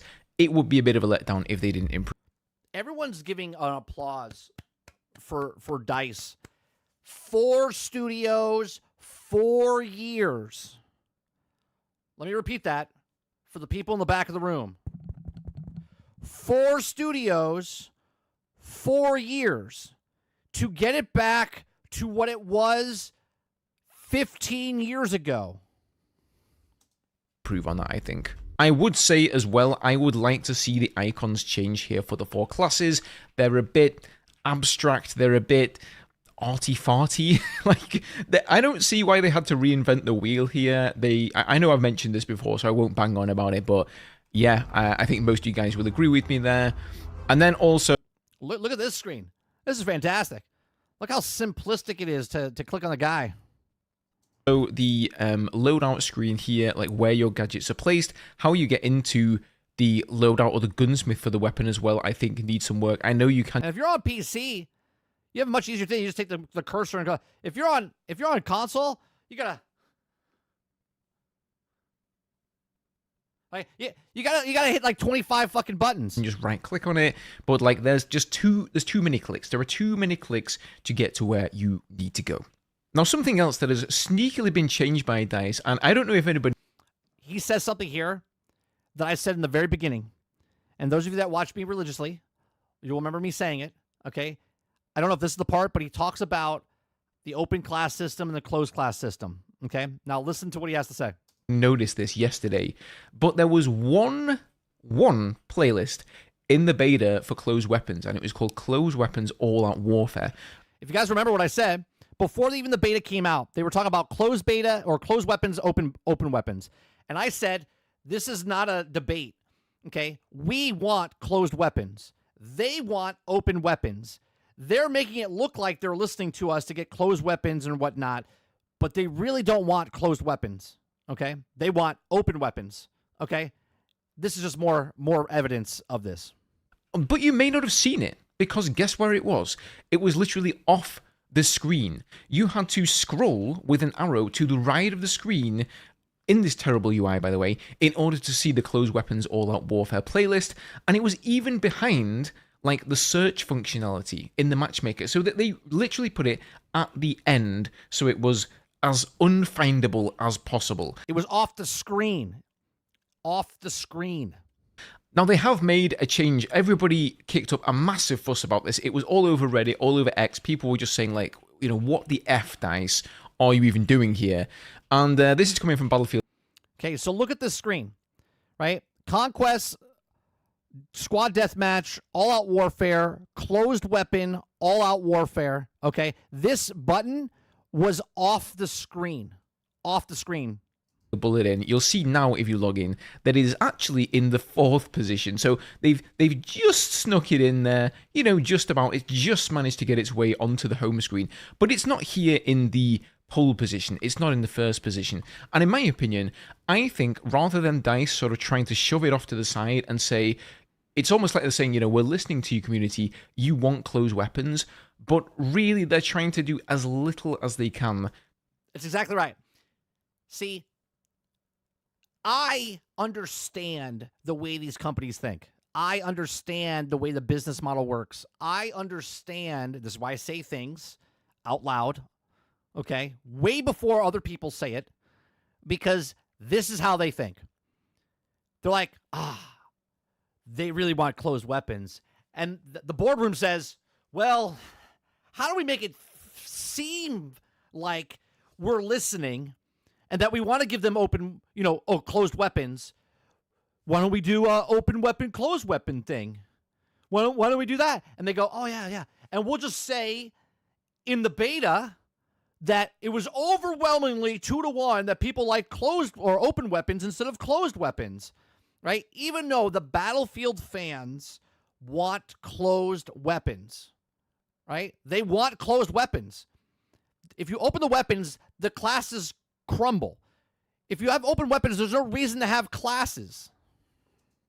To allow players to experience that in the game. What I think they should do is put their money where their mouths are. If they think the open weapon system that they clearly want to have in the game and they clearly want to prioritize is what it's cracked up to be, then why not put the closed weapon system in the first position there? So as soon as people log in, their cursor's on there. And if the open weapon system is so great, then surely players are going to experiment with those and say, oh, I'd rather play open weapons. This is fantastic. I'm not going to play the closed weapons. Because I can already feel where this is going. They're going to sort of slowly say, well, not as many people played in the closed. Of course not. Because if we hit it, right? If I'm over here, you see me, right? Hi, guys. I'm open weapons. Here's where closed weapons is. Hey, guys. I'm closed weapons. I'm over here. You just want to scroll over on this shitty UI system? You want to move on over for the shitty UI system? No, because if they went back to this system, right, where it was closed weapons or whatnot, right? Look, make it real nice, make it real easy. Class weapons, closed and open, right? Nope. Let's hide it. Let's put it somewhere else where we can't find it. Well, not as many people played in the closed weapons playlist, and so we're not supporting as many playlists with closed weapons, yada, yada, yada. And I don't know, dude. All the feedback I see around the game, even now people have had the opportunity to experience both, is that most people still prefer closed weapons. Of course they do. Because the people that played Battlefield for all of these years love the closed weapon system. It gives them reason to have the classes and whatnot. Thought we'd be going into this with like a 50-50 mentality. Half the playlists would have. You understand that the reason the Battlefield 2042 sucked wasn't because of wide open maps. I'm sorry, of large maps. It was because of large, shitty designed maps, right? You understand that the 124 players on the playing field, 128 players on the Battlefield didn't work is because your shitty design of maps not designed for 128 players. Okay, just putting 128 players on the map wasn't the solution. We're like, oh, we finally get 128 players, but they didn't design a map around 128 players. They didn't even design a map, to be honest. They did all of this shit, okay? They did all of this shit to be like, well, see, we put 128 players in. They didn't like that. See, we gave them open maps and they didn't really like that. So let's go smaller maps. Let's go all these other things. We know better. They don't understand what we're trying to do here at DICE and EA. No, you don't understand what you have. You're making Battlefield into a Call of Duty, and the people that think that we're comparing Call of Duty to Battlefield 1-to-1 are retarded, okay? Because we're not saying that Battlefield is Call of Duty. We're saying that Call of Duty has now infiltrated, okay, into Battlefield, and Battlefield is turning into what Call of Duty was, which is no longer what it was, okay? And they think because Battlefield is doing more like Call of Duty that there's going to be competition. You don't have a choice. They're going to do exactly what they want to do. This is all manipulation to make you think that they're listening to you. Oh, we're going to put open weapons in. Wait, we're going to put open weapons in and closed weapons. We're listening. We listen. Oh, our test showed in the beta from the 20 million people that played from the research program, they told us that majority of people didn't even play closed weapons. That's because it wasn't on the screen. Because your shitty AI. I'm sorry, UI. Okay? Like, it's so mind-boggling to me. And everyone's like, oh, we're back, baby. We're back. We're back. Wait for that Battle Royale to drop. I'll show you how much we're back. The whole player base that comes over and says, oh, Battlefield's so much fun. So much fun. Oh, what? What's that? Battle Royale? Can we have this one? have closed weapons, half of them would have open, but I guess that's not the way it's going to work out here. All right, let's move on to some of the changes here to Breakthrough and Rush. So these are coming out of the battle. That's it. That's all was there. If you guys want to watch the rest of this video, I'll put it in the link in the description down below. So dumb. So dumb. I'm ranty today.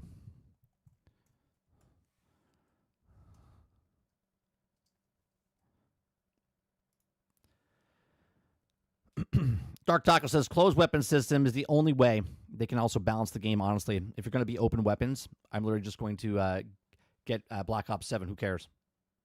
Exactly, Dark Taco. But they don't understand that, right? They want to sell skins, right? Krebsy posted something in Discord a couple days ago, right? The video, okay, of the video of Call of Duty saying we're grounded, right? Really grounded. Then obviously they put the cosmetics of everything else in there. They say, oh, we're really grounded. You see articles of Battlefield devs saying, well, we don't want the Nicki Minaj skins in there. We're more grounded. Sure. We'll see.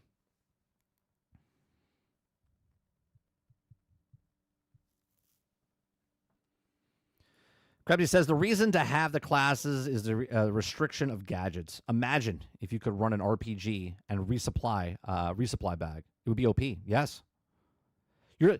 It'd still be OP, right? But at least you're depending on someone else on the team, right? Like if you do what you just said, it turns into COD, right? But if you keep it in closed weapons, then it doesn't turn into COD. Because then you need me to resupply you so you can keep shooting the rockets. You know what I mean? Right? Which happened in Bad Company too. Right? Gamers are going to game. We would drop the supplies so you could do the bombs, the airdrop. Okay? We would die, come back in, okay, as the guy doing the airdrop. And the other guy, once he died, would come back in, drop the thing. And so you would have 2 bags on the ground. You would resupply from this, drop the airline, you drop like this, drop the air, and then people would push in. That's what people were doing. People would figure that out. Okay? Can you imagine if I could do that by myself? Just kept throwing the stuff down? No, I needed to rely on other people to do it.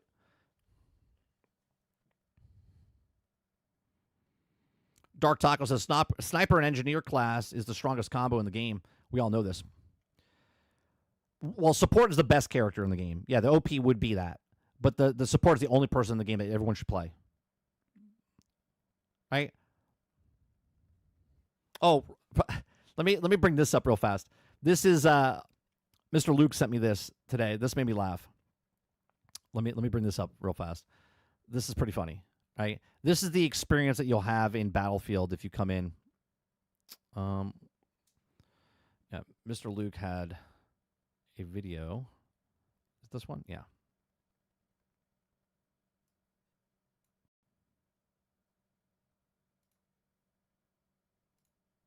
Okay. Let me bring this up. Okay. So this girl is just wrecking face as a support. She's killing people, right? She's killing people left and right with the defibrillators and she's reviving. Just watch this. Da-dum, da-dum, da-dum. What is happening? I've just got a quad feed with the freaking defib. Hello team, who wants to touch my defib? Message, I'm coming team.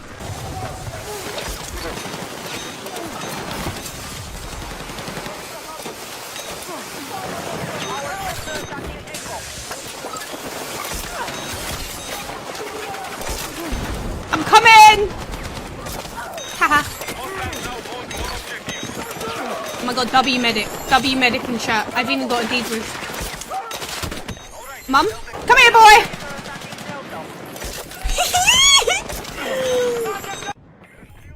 Now, watch what happens. She's running around reviving everybody. Everybody. Okay? Then watch this. Okay. You've got this, Blueberry. Where's me? Where's me? Oh my god, yes?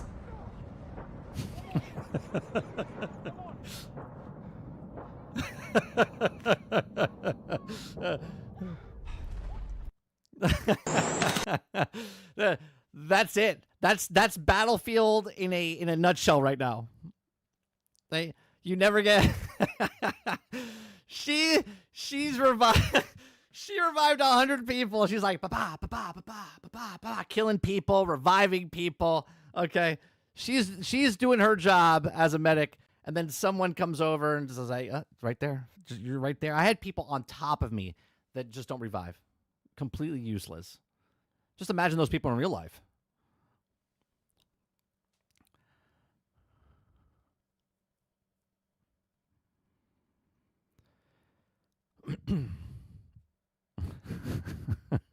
Res me. Yeah, who needs guns?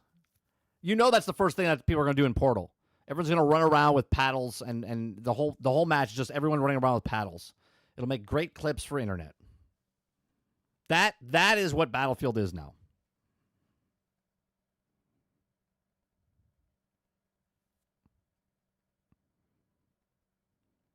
You just get 50 points. I think if it was 150, people would do it more. But that right there, it shouldn't be about the points about reviving the team. It should be about reviving the team because you want to win the point, not get points. It should be revive the teammate so you could get the point to win the game.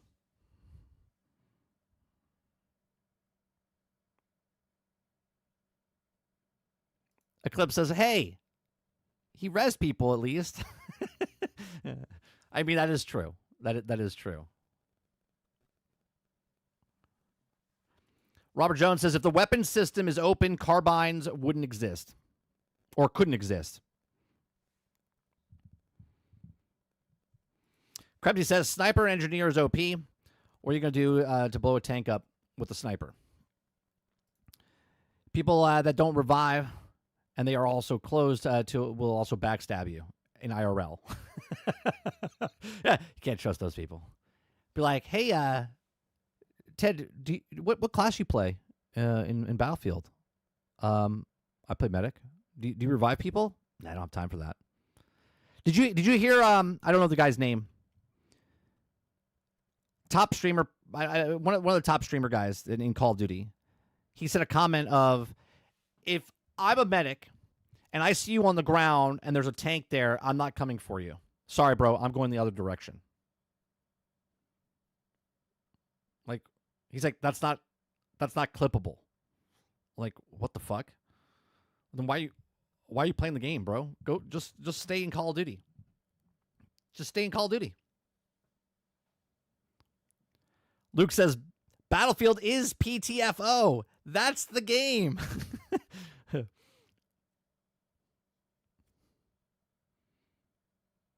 Sarge says they will also say Hello Kitty paddles, bro.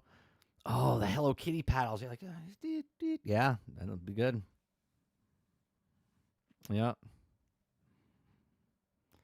That was Swag from FaZe, literally 41% trash. Is that his name? I don't know.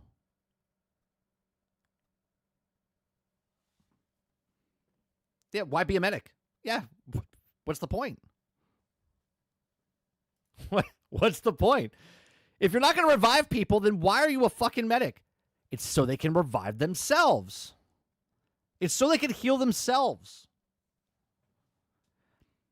Like, think about this. Support, this is why I think you can't... Support has everything. If you have open weapons, no one should be nothing but support. Because you can get your own ammo, you can heal yourself, and you can use the best weapons. Why be an assault? Why be an engineer? Why be, you know what I mean? Like, why be anybody else if you could just use the gear that they have, right?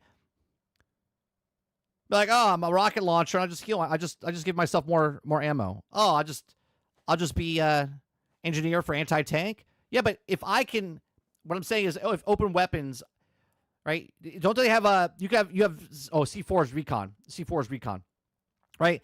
But you can just constantly give yourself ammo, and healing, constantly.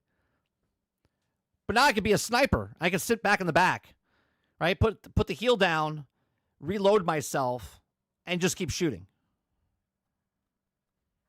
But I don't get the extra steady hand.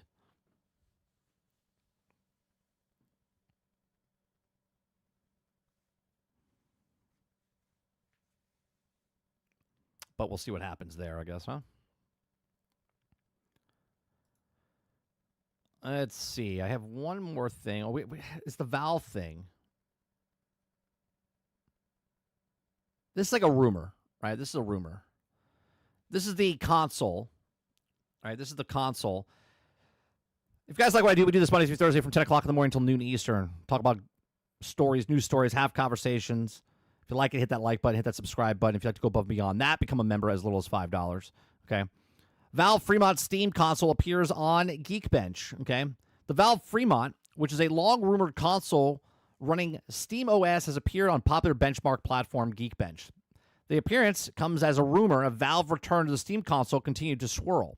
According to the Geekbench listings, the Valve Fremont feature a 6-core, 12-thread processor running a 3.2 gigahertz base frequency, and the device test is also a 8 gig and DDR5 memory. It should also be noted, however, that this is just because it appears on Geekbench doesn't mean its specs are 100% locked in. There also could be various changes between when testing appears and when also something becomes official, or if it releases. One example is that the benchmark mentions running Windows 11 Pro, the final device, would likely have the SteamOS Linux-based operating system. Okay. Rumors of a new Steam console from Valve have been circulating for months now. Known Valve insider Brad Lynch also talked about the device for a while and also added some more context after the show up at Geekbench.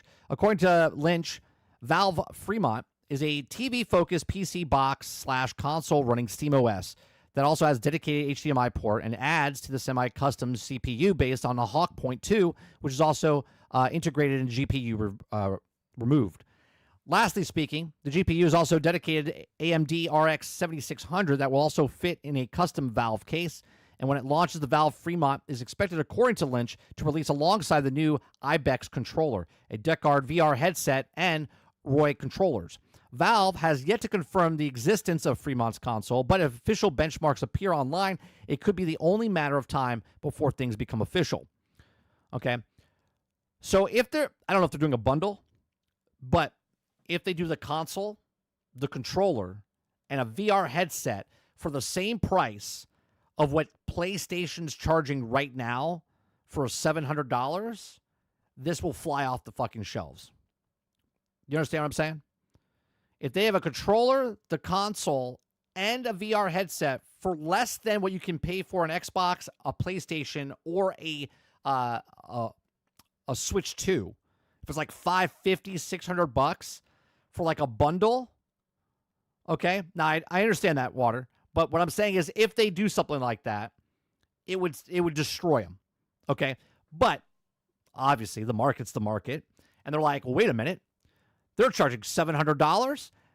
Maybe, just maybe, okay, just maybe, this is why they're raising the prices for the consoles. Because they know Steam is coming out with a console, okay? All right? Because if they come out and it's another competitor on the market, and Steam is already the market on PC, and now they're coming to the set-top box, where basically next to your television set, where they make it convenient, this would be a big player in the space. And when everything's kind of walls are falling and nothing actually is, stuck on one platform anymore. I mean, look at the NVIDIA or the Asus ROG Ally, okay, or the Xbox Ally, okay, that's coming out. That's going to be running where you can play Epic games and Steam games and Battle.net games and Game Pass. Like, you're going to be playing all these things on one handheld device, and Steam's okay being on that device because Steam doesn't care. They're like, yeah, we make money off of the software. Sure, yeah, put it on there. Cool, why not? Let's do it, right? Now they put it on a set-top box. Instead of going on to Xbox or on to PlayStation, now they just put their own box out there to put next to your other boxes that you're paying for. And that's just more of an avenue for people to get in there. I don't know. The first one didn't do very well, right? The first one didn't do very well. It came out, 2015, I believe? But we're in a completely different landscape now. The industry has now caught up to what Valve is doing on PC, and Valve's like, all right, let's give it another shot. Let's put a console out there. So what do you guys think, right? Do you think if this console comes out, is an actual player in the game? Will it be the 4th console on the market?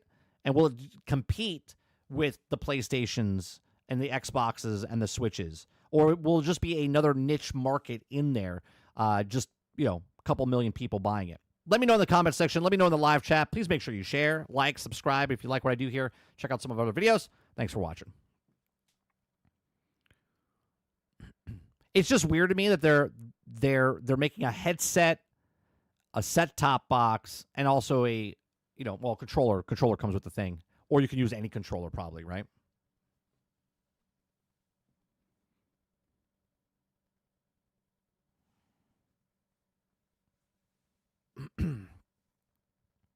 It must be a full-on streaming console? Sure, 100%. But that's what it is on the ROG, where you have access to your whole library. Is it 8 gigs of RAM or VRAM? Let me see. It doesn't say here on this list I have. It says information, 3.2 gigs, cluster of 6 cores. It doesn't have anything. Cache, 32 kilobits times 6, 32 times 6. There's nothing official. It just says here, the device tested also has 8 gigs of DDR5 RAM, memory. That's all it says. Doesn't mean that's the final product. You know what I mean?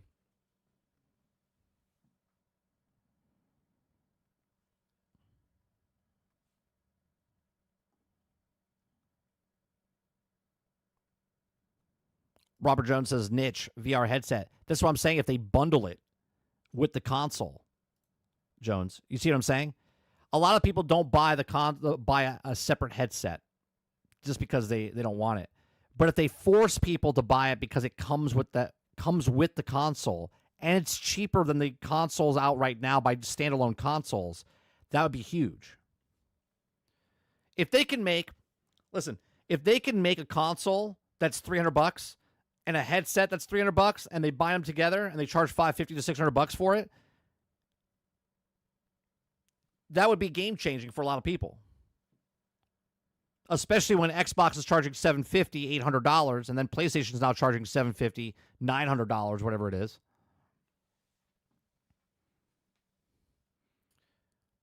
Plus, you don't even know. When the console comes out, can you swap out RAM? Can you put your own RAM and stuff in there afterwards? I don't know. Or do they leave it closed?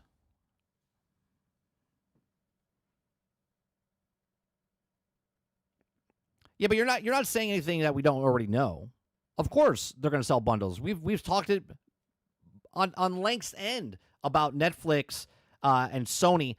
I said if Netflix wanted to throw money at a company, they could get exclusive rights. Now, obviously, they wouldn't do this, but I'm saying money gets tossed their way. Netflix could be like, we have Grand Theft Auto 6 exclusively on Netflix for 3 months, right?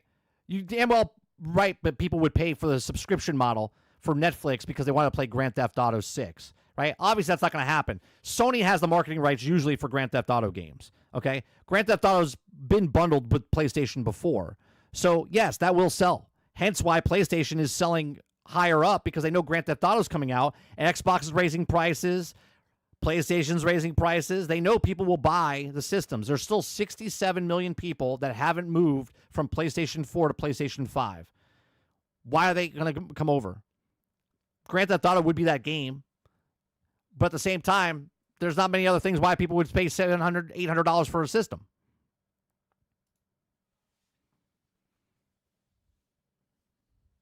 Arga says, yeah, it was pissed me off. I started maining a Medic 2 Battlefields ago, and nobody fucking revives. I use the sniper main, but I also main as Medic, so I can also do a soldier for team truly needs. Yeah, no one likes to be a Medic.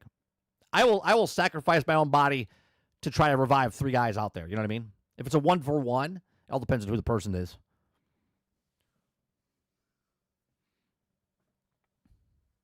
If some useless guy that never revives you. I'm not reviving him. Teach him a lesson.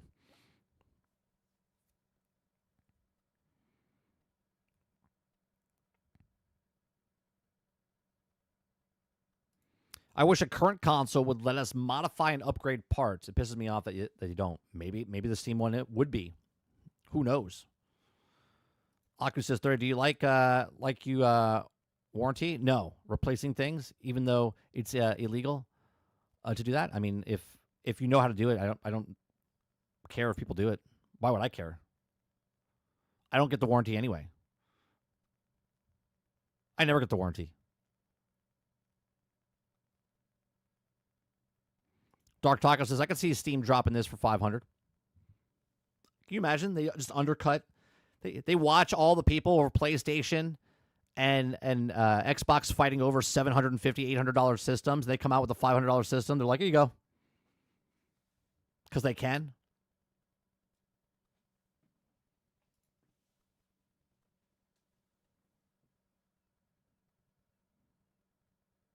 Clip says, I heard that Steam is looking for a new payment processor. Steam is making some moves right now. Yep.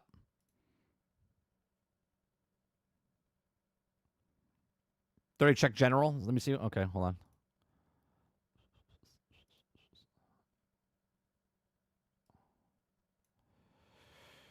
Oh, what's this? Oh, come on. No, that's not what I want. I want to open a new tab. Why didn't it open a new tab? Come on.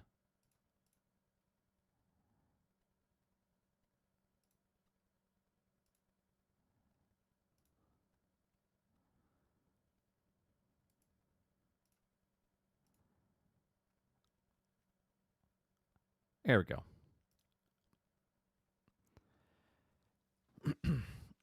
Okay, here you go. Numbers that they want to share. Most players in a Battlefield beta history.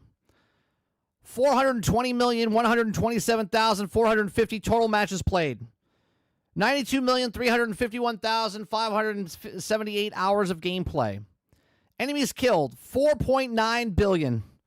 Friendlies revived, 30 million. That doesn't seem like a lot of... That ratio is terrible, by the way. That's a terrible ratio. Okay? Assault, 32%. Support, 26%. 23% engineers, and 19% recon. Total road kills, 5.3 million. Tanks destroyed by engineers, 9.3 million. Helicopters, 9.6 million destroyed. Jets, 3.4 million destroyed. Okay? Kills, 337 million with shotguns. And defibrillator kills, 7.4 million. Okay? Final destruction receipt was at 196 trillion. Huh. Is there another page, Krebsy? Is there another page? I can't see. Where's that 20 million number? Where's that 20 million number? Where's that 20 million players? Most players in Battlefield history. Where is it? Where is it? I can't see it. Where's the 20 million?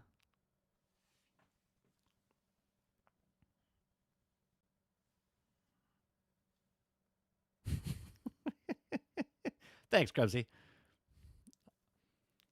If they have a number, they'll share it. They don't want you to know that number. They want the rumors to go through. Oppenheimer research firm says 20 million. That sounds good. We're not going to touch that. We'll just let them go with that. Yep. 20 million players played this game. Let's go with that for a second. Let's go with that. Okay, let's go with 20 million. Hold on. Let's go 20 million. 20 million. Oh, I'm sorry. Hold on. We got 4,928,771,770 divided by 20 million. 20,000. That's 2 million. That's 20 million. It's 10 million. 10 million. What that kills? Enemies killed? So every person, because that's 4 billion, right? That's 4.9 billion. So it's saying here that everyone killed 10 million people. That's not right.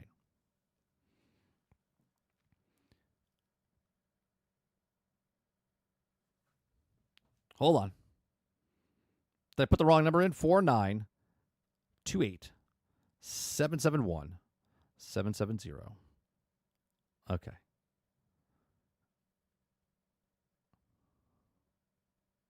Oh, I'm doing it. I got it. I'm 20.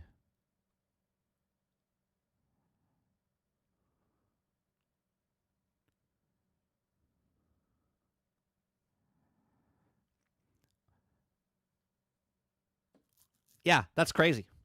20 million people didn't play this game. 30, breaking news, was the most players in the history of Battlefield 6. That's right. Most played in Battlefield 6. Right, I'm generally curious about the pre-orders.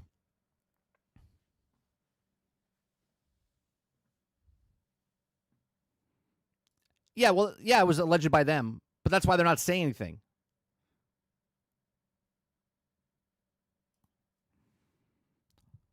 The defibs, 7.4 million people got killed by defibs. That's crazy. That's nuts.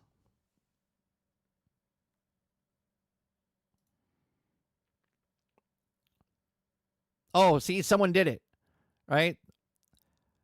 That's one revive for. Oh, that's for death. So that's one revive for every 160 deaths. Somebody did the math. We're like, wait a minute. This is how many people died. This is how many revives. 1 point.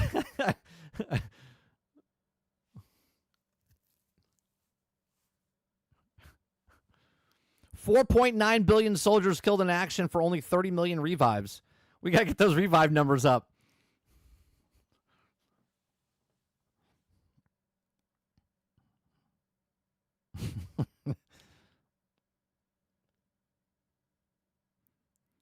$337 million shotgun kills, noobs. Less than 1% of the players revived versus enemies killed in game.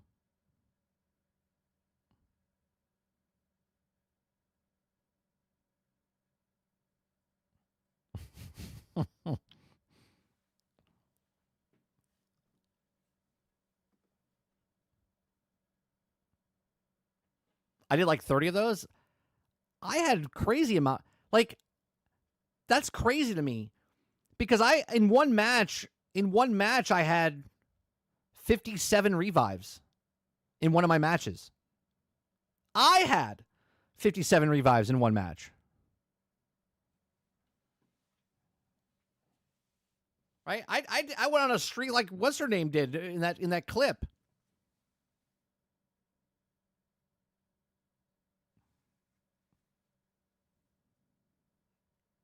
The clip says because most people just kill themselves as soon as they get down. Yeah, because those are Call of Duty guys. Never played Battlefield before or Call of Duty guys. 100%.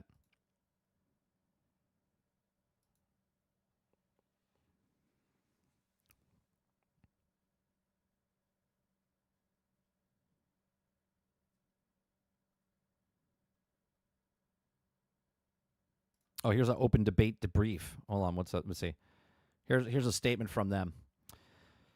Thank you, everyone, for joining us for the Battlefield 6 open beta weekend. Your passion and feedback gave us an invaluable of tens of thousands connecting Discord and play together, over 600,000 hours streamed and over 30 million hours watched. Okay, again, these are just numbers to fluff stuff. Okay. Learning the in-game changes. As we approach the launch of Battlefield 6 on October 10th, we'd like to take a moment to look back at the recent open beta and share our key learnings. Okay, so weapons. We're making targeted adjustments to deliver more consistent and rewarding gunplay experiences that includes general pass on recoil and tap fire characteristics across all weapons, further emphasizing on the unique feel and improving range differentiation. We've also made changes to encourage more controlled tap firing and burst firing reward precision and weapon masteries. Additionally, The M87A1 shotgun now requires more pellets to secure a kill. We're investigating on time to kill, time to death experience, and we'll also share an update, definitive changes that are made in these areas. Okay. Movement mechanics have been adjusted to create more balance in traditional Battlefield experience. Momentum, especially horizontal speed, carried from a slide into a jump, has been reduced. There is now greater penalty for consecutive jumps, which lowers the jump height when jumps are spammed. Firing while jumping or sliding will result in increased inaccuracy, and these changes are designed to make sliding and jumping more situational. So if you're no longer ideal options for engaging in gunfights, they will also contribute to gameplay pace and reward skillful movement without becoming too fast and unpredictable. Well, thank God for that, because that's getting rid of the more of the Call of Duty style-esque stuff that people didn't realize was happening. Okay. Parachute physics have also been retuned for reduced intentional acceleration when opening the parachute for more controlled aerial movement. Maps. We observed some players finding a way to reach rooftops and ventures on the bounds. The gameplay is not intended for this map, and the upcoming ladder for Assault class, also not designed to access those areas, will effectively work on an adjustment to prevent unintended access to assure gameplay stays within the intended boundaries. I totally forgot about the ladder. Okay? People are going to blow up walls and put up ladders and try to get up to certain places. They're going to have to go back and rework pretty much every single map, because people are going to figure out how to do map or ladder, and then another person's going to do a ladder, and then you're going to have multiple people with ladders getting up to certain areas that you can't get up to. But we'll see. We also heard a strong feedback from players existed by the large-scale maps that Battlefield has to offer. While the open beta featured smaller, more fast-paced maps, large-scale maps are already part of the launch package, delivering action-packed gameplay and memorable, unique moments for every player. As part of the upcoming Battlefield Labs testing, we'll also be testing 2 new multiplayer maps. One is set in Myrick Valley, and the other is a remake of fan-favorite Battlefield 3 Operation Firestorm. These 2 maps include the full complement of vehicles like Liberation Peak, along with more vast combat space. What I get from this right here is that as a part of the upcoming Battlefield Lab testing, we'll be testing 2 new multiplayer maps, okay? Meaning they haven't tested this beforehand. Meaning there's not more larger maps than these 2 at the start. It's only 2 maps. I will wait. I will wait for the game, because it's not going to have more than 2 large maps, okay? Modes. When it comes to rush or conversation, we observed that wasn't just about the player count, but also about how maps play, the tactical experience they offer. Rush is a mode with deep roots, originally known as Gold Rush in Bad Company, where matches typically range from 12 to 16 players. Many of you remember the golden era of Rush, and it continues to inspire us our approach today. Yeah, correct, but you also shrunk down the maps. There's literally maps where the end point is like right next to the capture point. Like, it's dumb. We experiment with larger player counts over the years, such as 64 and even 128 player versions. While these matches created intense fast-paced moments, they also led to issues: overwhelming defense stalled front lines, and too many games ending in the first sector. Rush is especially sensitive to higher player counts due to the tactical strategic requirements when a player tries to arm the MCOM while more than 20 opponents are defending. Intended gameplay becomes less tangible. Imagine in a world where the maps were larger, you had more room to play, Hell Let Loose-esque type of stuff, where people are flanking around to try to get the MCOM station, and people are on the side and people are in front. This is just bad map design, right? It comes down to you don't want to put more people because you don't want to make the map. So you want to make a smaller map and make it where it's just coming in front, and then if you kill people, you can push up. That is not strategic. That's just push until you can, you know what I mean? Like, one guy coming around, sniping from over here, takes the attention away, and then people can sneak in and whatnot. They don't understand they don't understand that. Based on feedback, though, throughout the recent titles, we're also lowering the default player count to Rush to improve the flow of combat and restore the tactical experience to define the mode. You can have more people. You just have to make a bigger map. You just have to design a map around Rush. You didn't design a map around Rush. You're like, here's a map. Let's put Rush on it. For those that enjoy large-scale Rush, Portal will also allow you to experiment with different player counts at launch. that right there is a real toss-up right there, right? They're just like, fuck it. If you don't like it, go make your own. If you don't like our rush maps, just go make your own. In contrast, Breakthrough is designed to accommodate higher player counts, up to 64 players, and that's where the mode really shines. Using win-loss data from the open beta, we're continuing to make up map-by-map balance adjustments towards a goal of 50-50 win ratio for both attackers and defenders. Yeah, but, okay, hold on a second. That's flawed. That's flawed because obviously there's a lot of variables that happen.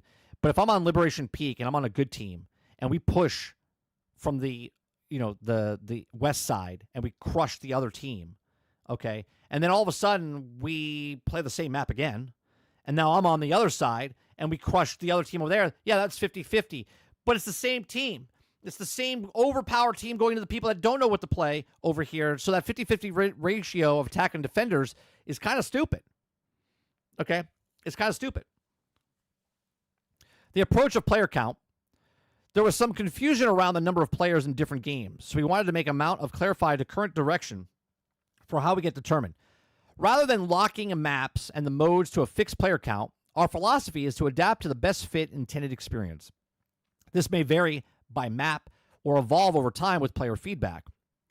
For example, at launch, some breakthrough layouts will support 48 players, while others will have 64. It's that one of the many factors to adjust to create the right balance and the right feel for the scenario. So you didn't test your game. 4 studios, 4 years, didn't test the game. In Breakthrough, higher player counts work well on open dynamic maps, while smaller player groups offer more focused experience and denser maps. Portal gives players the flexibility to try different settings and find out what's the best for the group and play test or play style. So just like they didn't test their maps, you too can make maps and then test them. Okay? Finding the right balance is an ongoing process as everyone gets familiar with the map size, lanes, and also combat space. For now, we found an 8v8 provided a solid starting point for small-scale, fast-paced modes like Team Deathmatch, Squad Deathmatch, Domination, and King of the Hill. Playlist options. A limited variety of playlist options were created in the open beta to both showcase the test and flexibility of matchmaking system. For more details on playtest or playlist adjustments, see more post about the open beta in week 2 playlist options. Playing with both open and closed weapons will continue to be options in Battlefield 6, and we're looking for ways to keep it easily accessible. See, they can't go 4, but they're not going to get rid of open. They're not going to get rid of open because they got to sell the microtransactions, and that's why the open's there. We recognize that some players experience difficulty finding games to complete the challenge in capturing sectors in Breakthrough or Rush. It was an idea, actively using the feedback and in-game data to review and improve the matchmaking system with the goal to provide smoother experience in the future. Reflecting on the open beta next steps, with the insight gathered during the open beta play session, we'll be introducing a new in-game adjustment in upcoming Battlefield Labs events. Stay tuned for progress updates and future opportunities to get involved within the next month, right? Month and a half. So there you go. Reward skillful movement. Reduce movement skill gap. Punishes players for moving. Beta movement was literally fine. Sure, fix the bugs, etc., but the movement itself was fun and fine. Let the other foot drop. We need a third open beta, just 2 days. 2 small maps, 2 large maps. No. If you do one more beta, large-scale beta, you will kill the hype of this game. You will kill the hype of this game. You will be the Randy Pitchford of gaming. Or for Battlefield, I should say, not for gaming.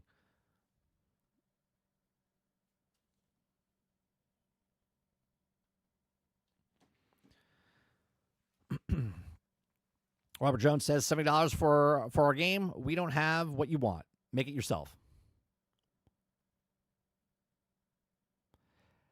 They didn't put the ladders in because they're going to break the game. They haven't tested their maps out. And now they're going to give you ladders. They're going to give you ladders. Let's see how that works out for them. Yeah, I would wait on Stalker if it's in a lot better place when it was also a hit when it first came out. But the AI and life system is still on the best thing about Stalker. Okay, Aku says, I'm excited to swing it at the enemies. Oh, the hammer.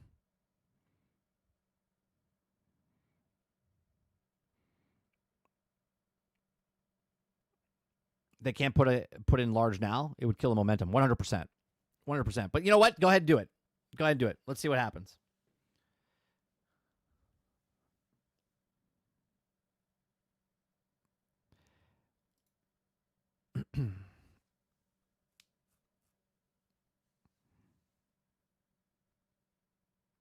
Trying to see what else is here. Going down Twitter real fast.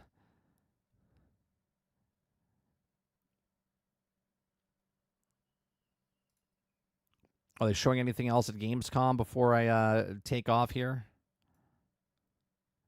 Outer Worlds 2.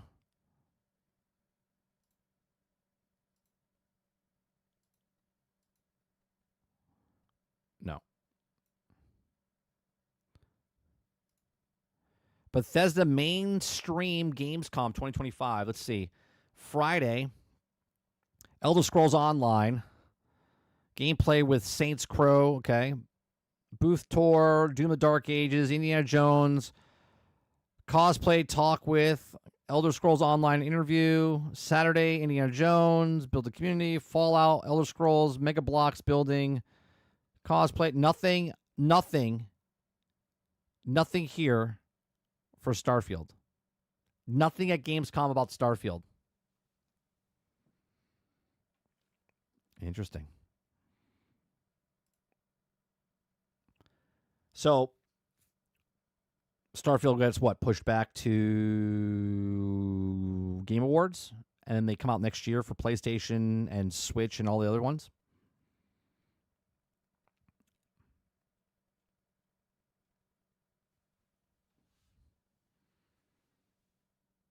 They're showing how to kill veteran IPs all week.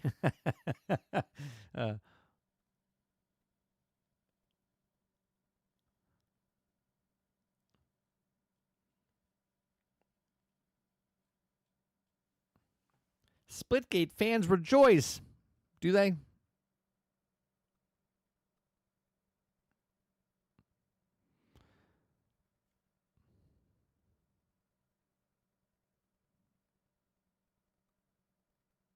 Oh, look at this. This is funny. I said this a long time ago. A long time ago, they killed the brand for kids, like for boys. They turned all the boy brands into girl brands. Disney Boy Trouble. Studio seeks original IP to win back Gen Z men amid Marvel Lucasfilm struggles. Yeah, good luck to you. Good luck to you. Maybe we'll read that tonight over on GXG. Sarge, are we doing the show tonight? Are we doing the show tonight?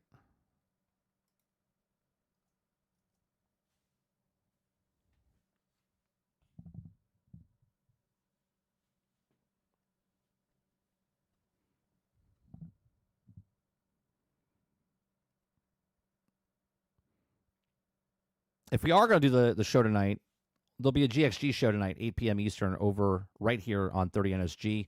I'm going to cut it short because we're going to be playing games with Luke. I need to get something to eat. So I'm going to go do that. Appreciate it very much. I don't see why not. Oh, I didn't know if you were working tonight. I didn't know if you were working tonight because you're coming up this weekend. So we'll be back in about 40 minutes playing some video games over on 30 and Still Gaming. Is the nerding section not used anymore? You put them in both. I just put it in there because I'm doing the show tonight. Yeah, I use nerding with 30, but at the same time, it's a lot to do, a lot of channels, Krebsy. So a lot of the news stories that I do, sometimes I get to, sometimes I don't. It all depends on what it is. Yeah, you could still put like the comic book stuff and the nerding stuff inside the nerding with 30 section. The reason I just put that in that gaming section is because when we do the show tonight, yeah, it's there. So. Yeah, both sections are used. It's better to keep them separated anyway. All right. Hit the like button, hit the subscribe button if you like it. And want to go above and beyond that, become a member as little as $5. Appreciate it very much. We'll be back in about 30 minutes or so over on 30 and Still Gaming, playing some Battlefield 2042. And then we'll be back tonight for Generation X Gaming, the weekly podcast that goes over a few of the top stories in the past week, and we rant along the way. I'll see you guys in the next one. Peace.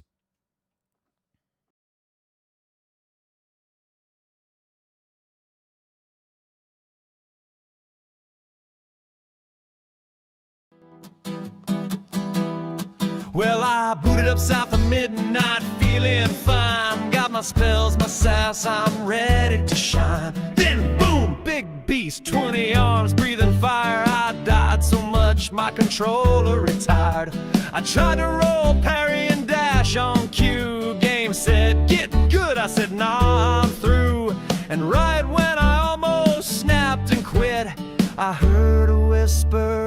gospel hit. Skip the boss, John Walker said. Just walk on past, don't be misled. Games ain't chores, they're meant for fun. So let that angry dragon stay undone. You ain't gotta fight no squid with knives, or study boss moves like it's changing lives. Hit skip, sip tea, and read instead.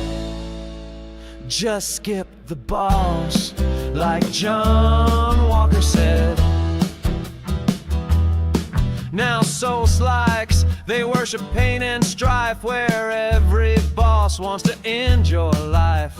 You farm some moss, find a stick, pray a bit, then die, cause the lich had a one-shot crit. But John Walker, nah, he ain't about that grind. He writes long blogs where he speaks his mind. Says bosses suck and should all be skipped, except the ones that let you cheese and dip. Skip the boss, John Walker wrote. They're gatekeeping trash that ain't no joke. A game's no good if I'm stuck in place. Let me click through with some style and grace. Don't wanna learn his six-phase plan. I've got books to read and shows to stand. Let him roar and foam and drop undead. I'm skipping him, like John Walker said. Boss music swells, flames ignite. Hood says you died, but you all tabbed mid-fight.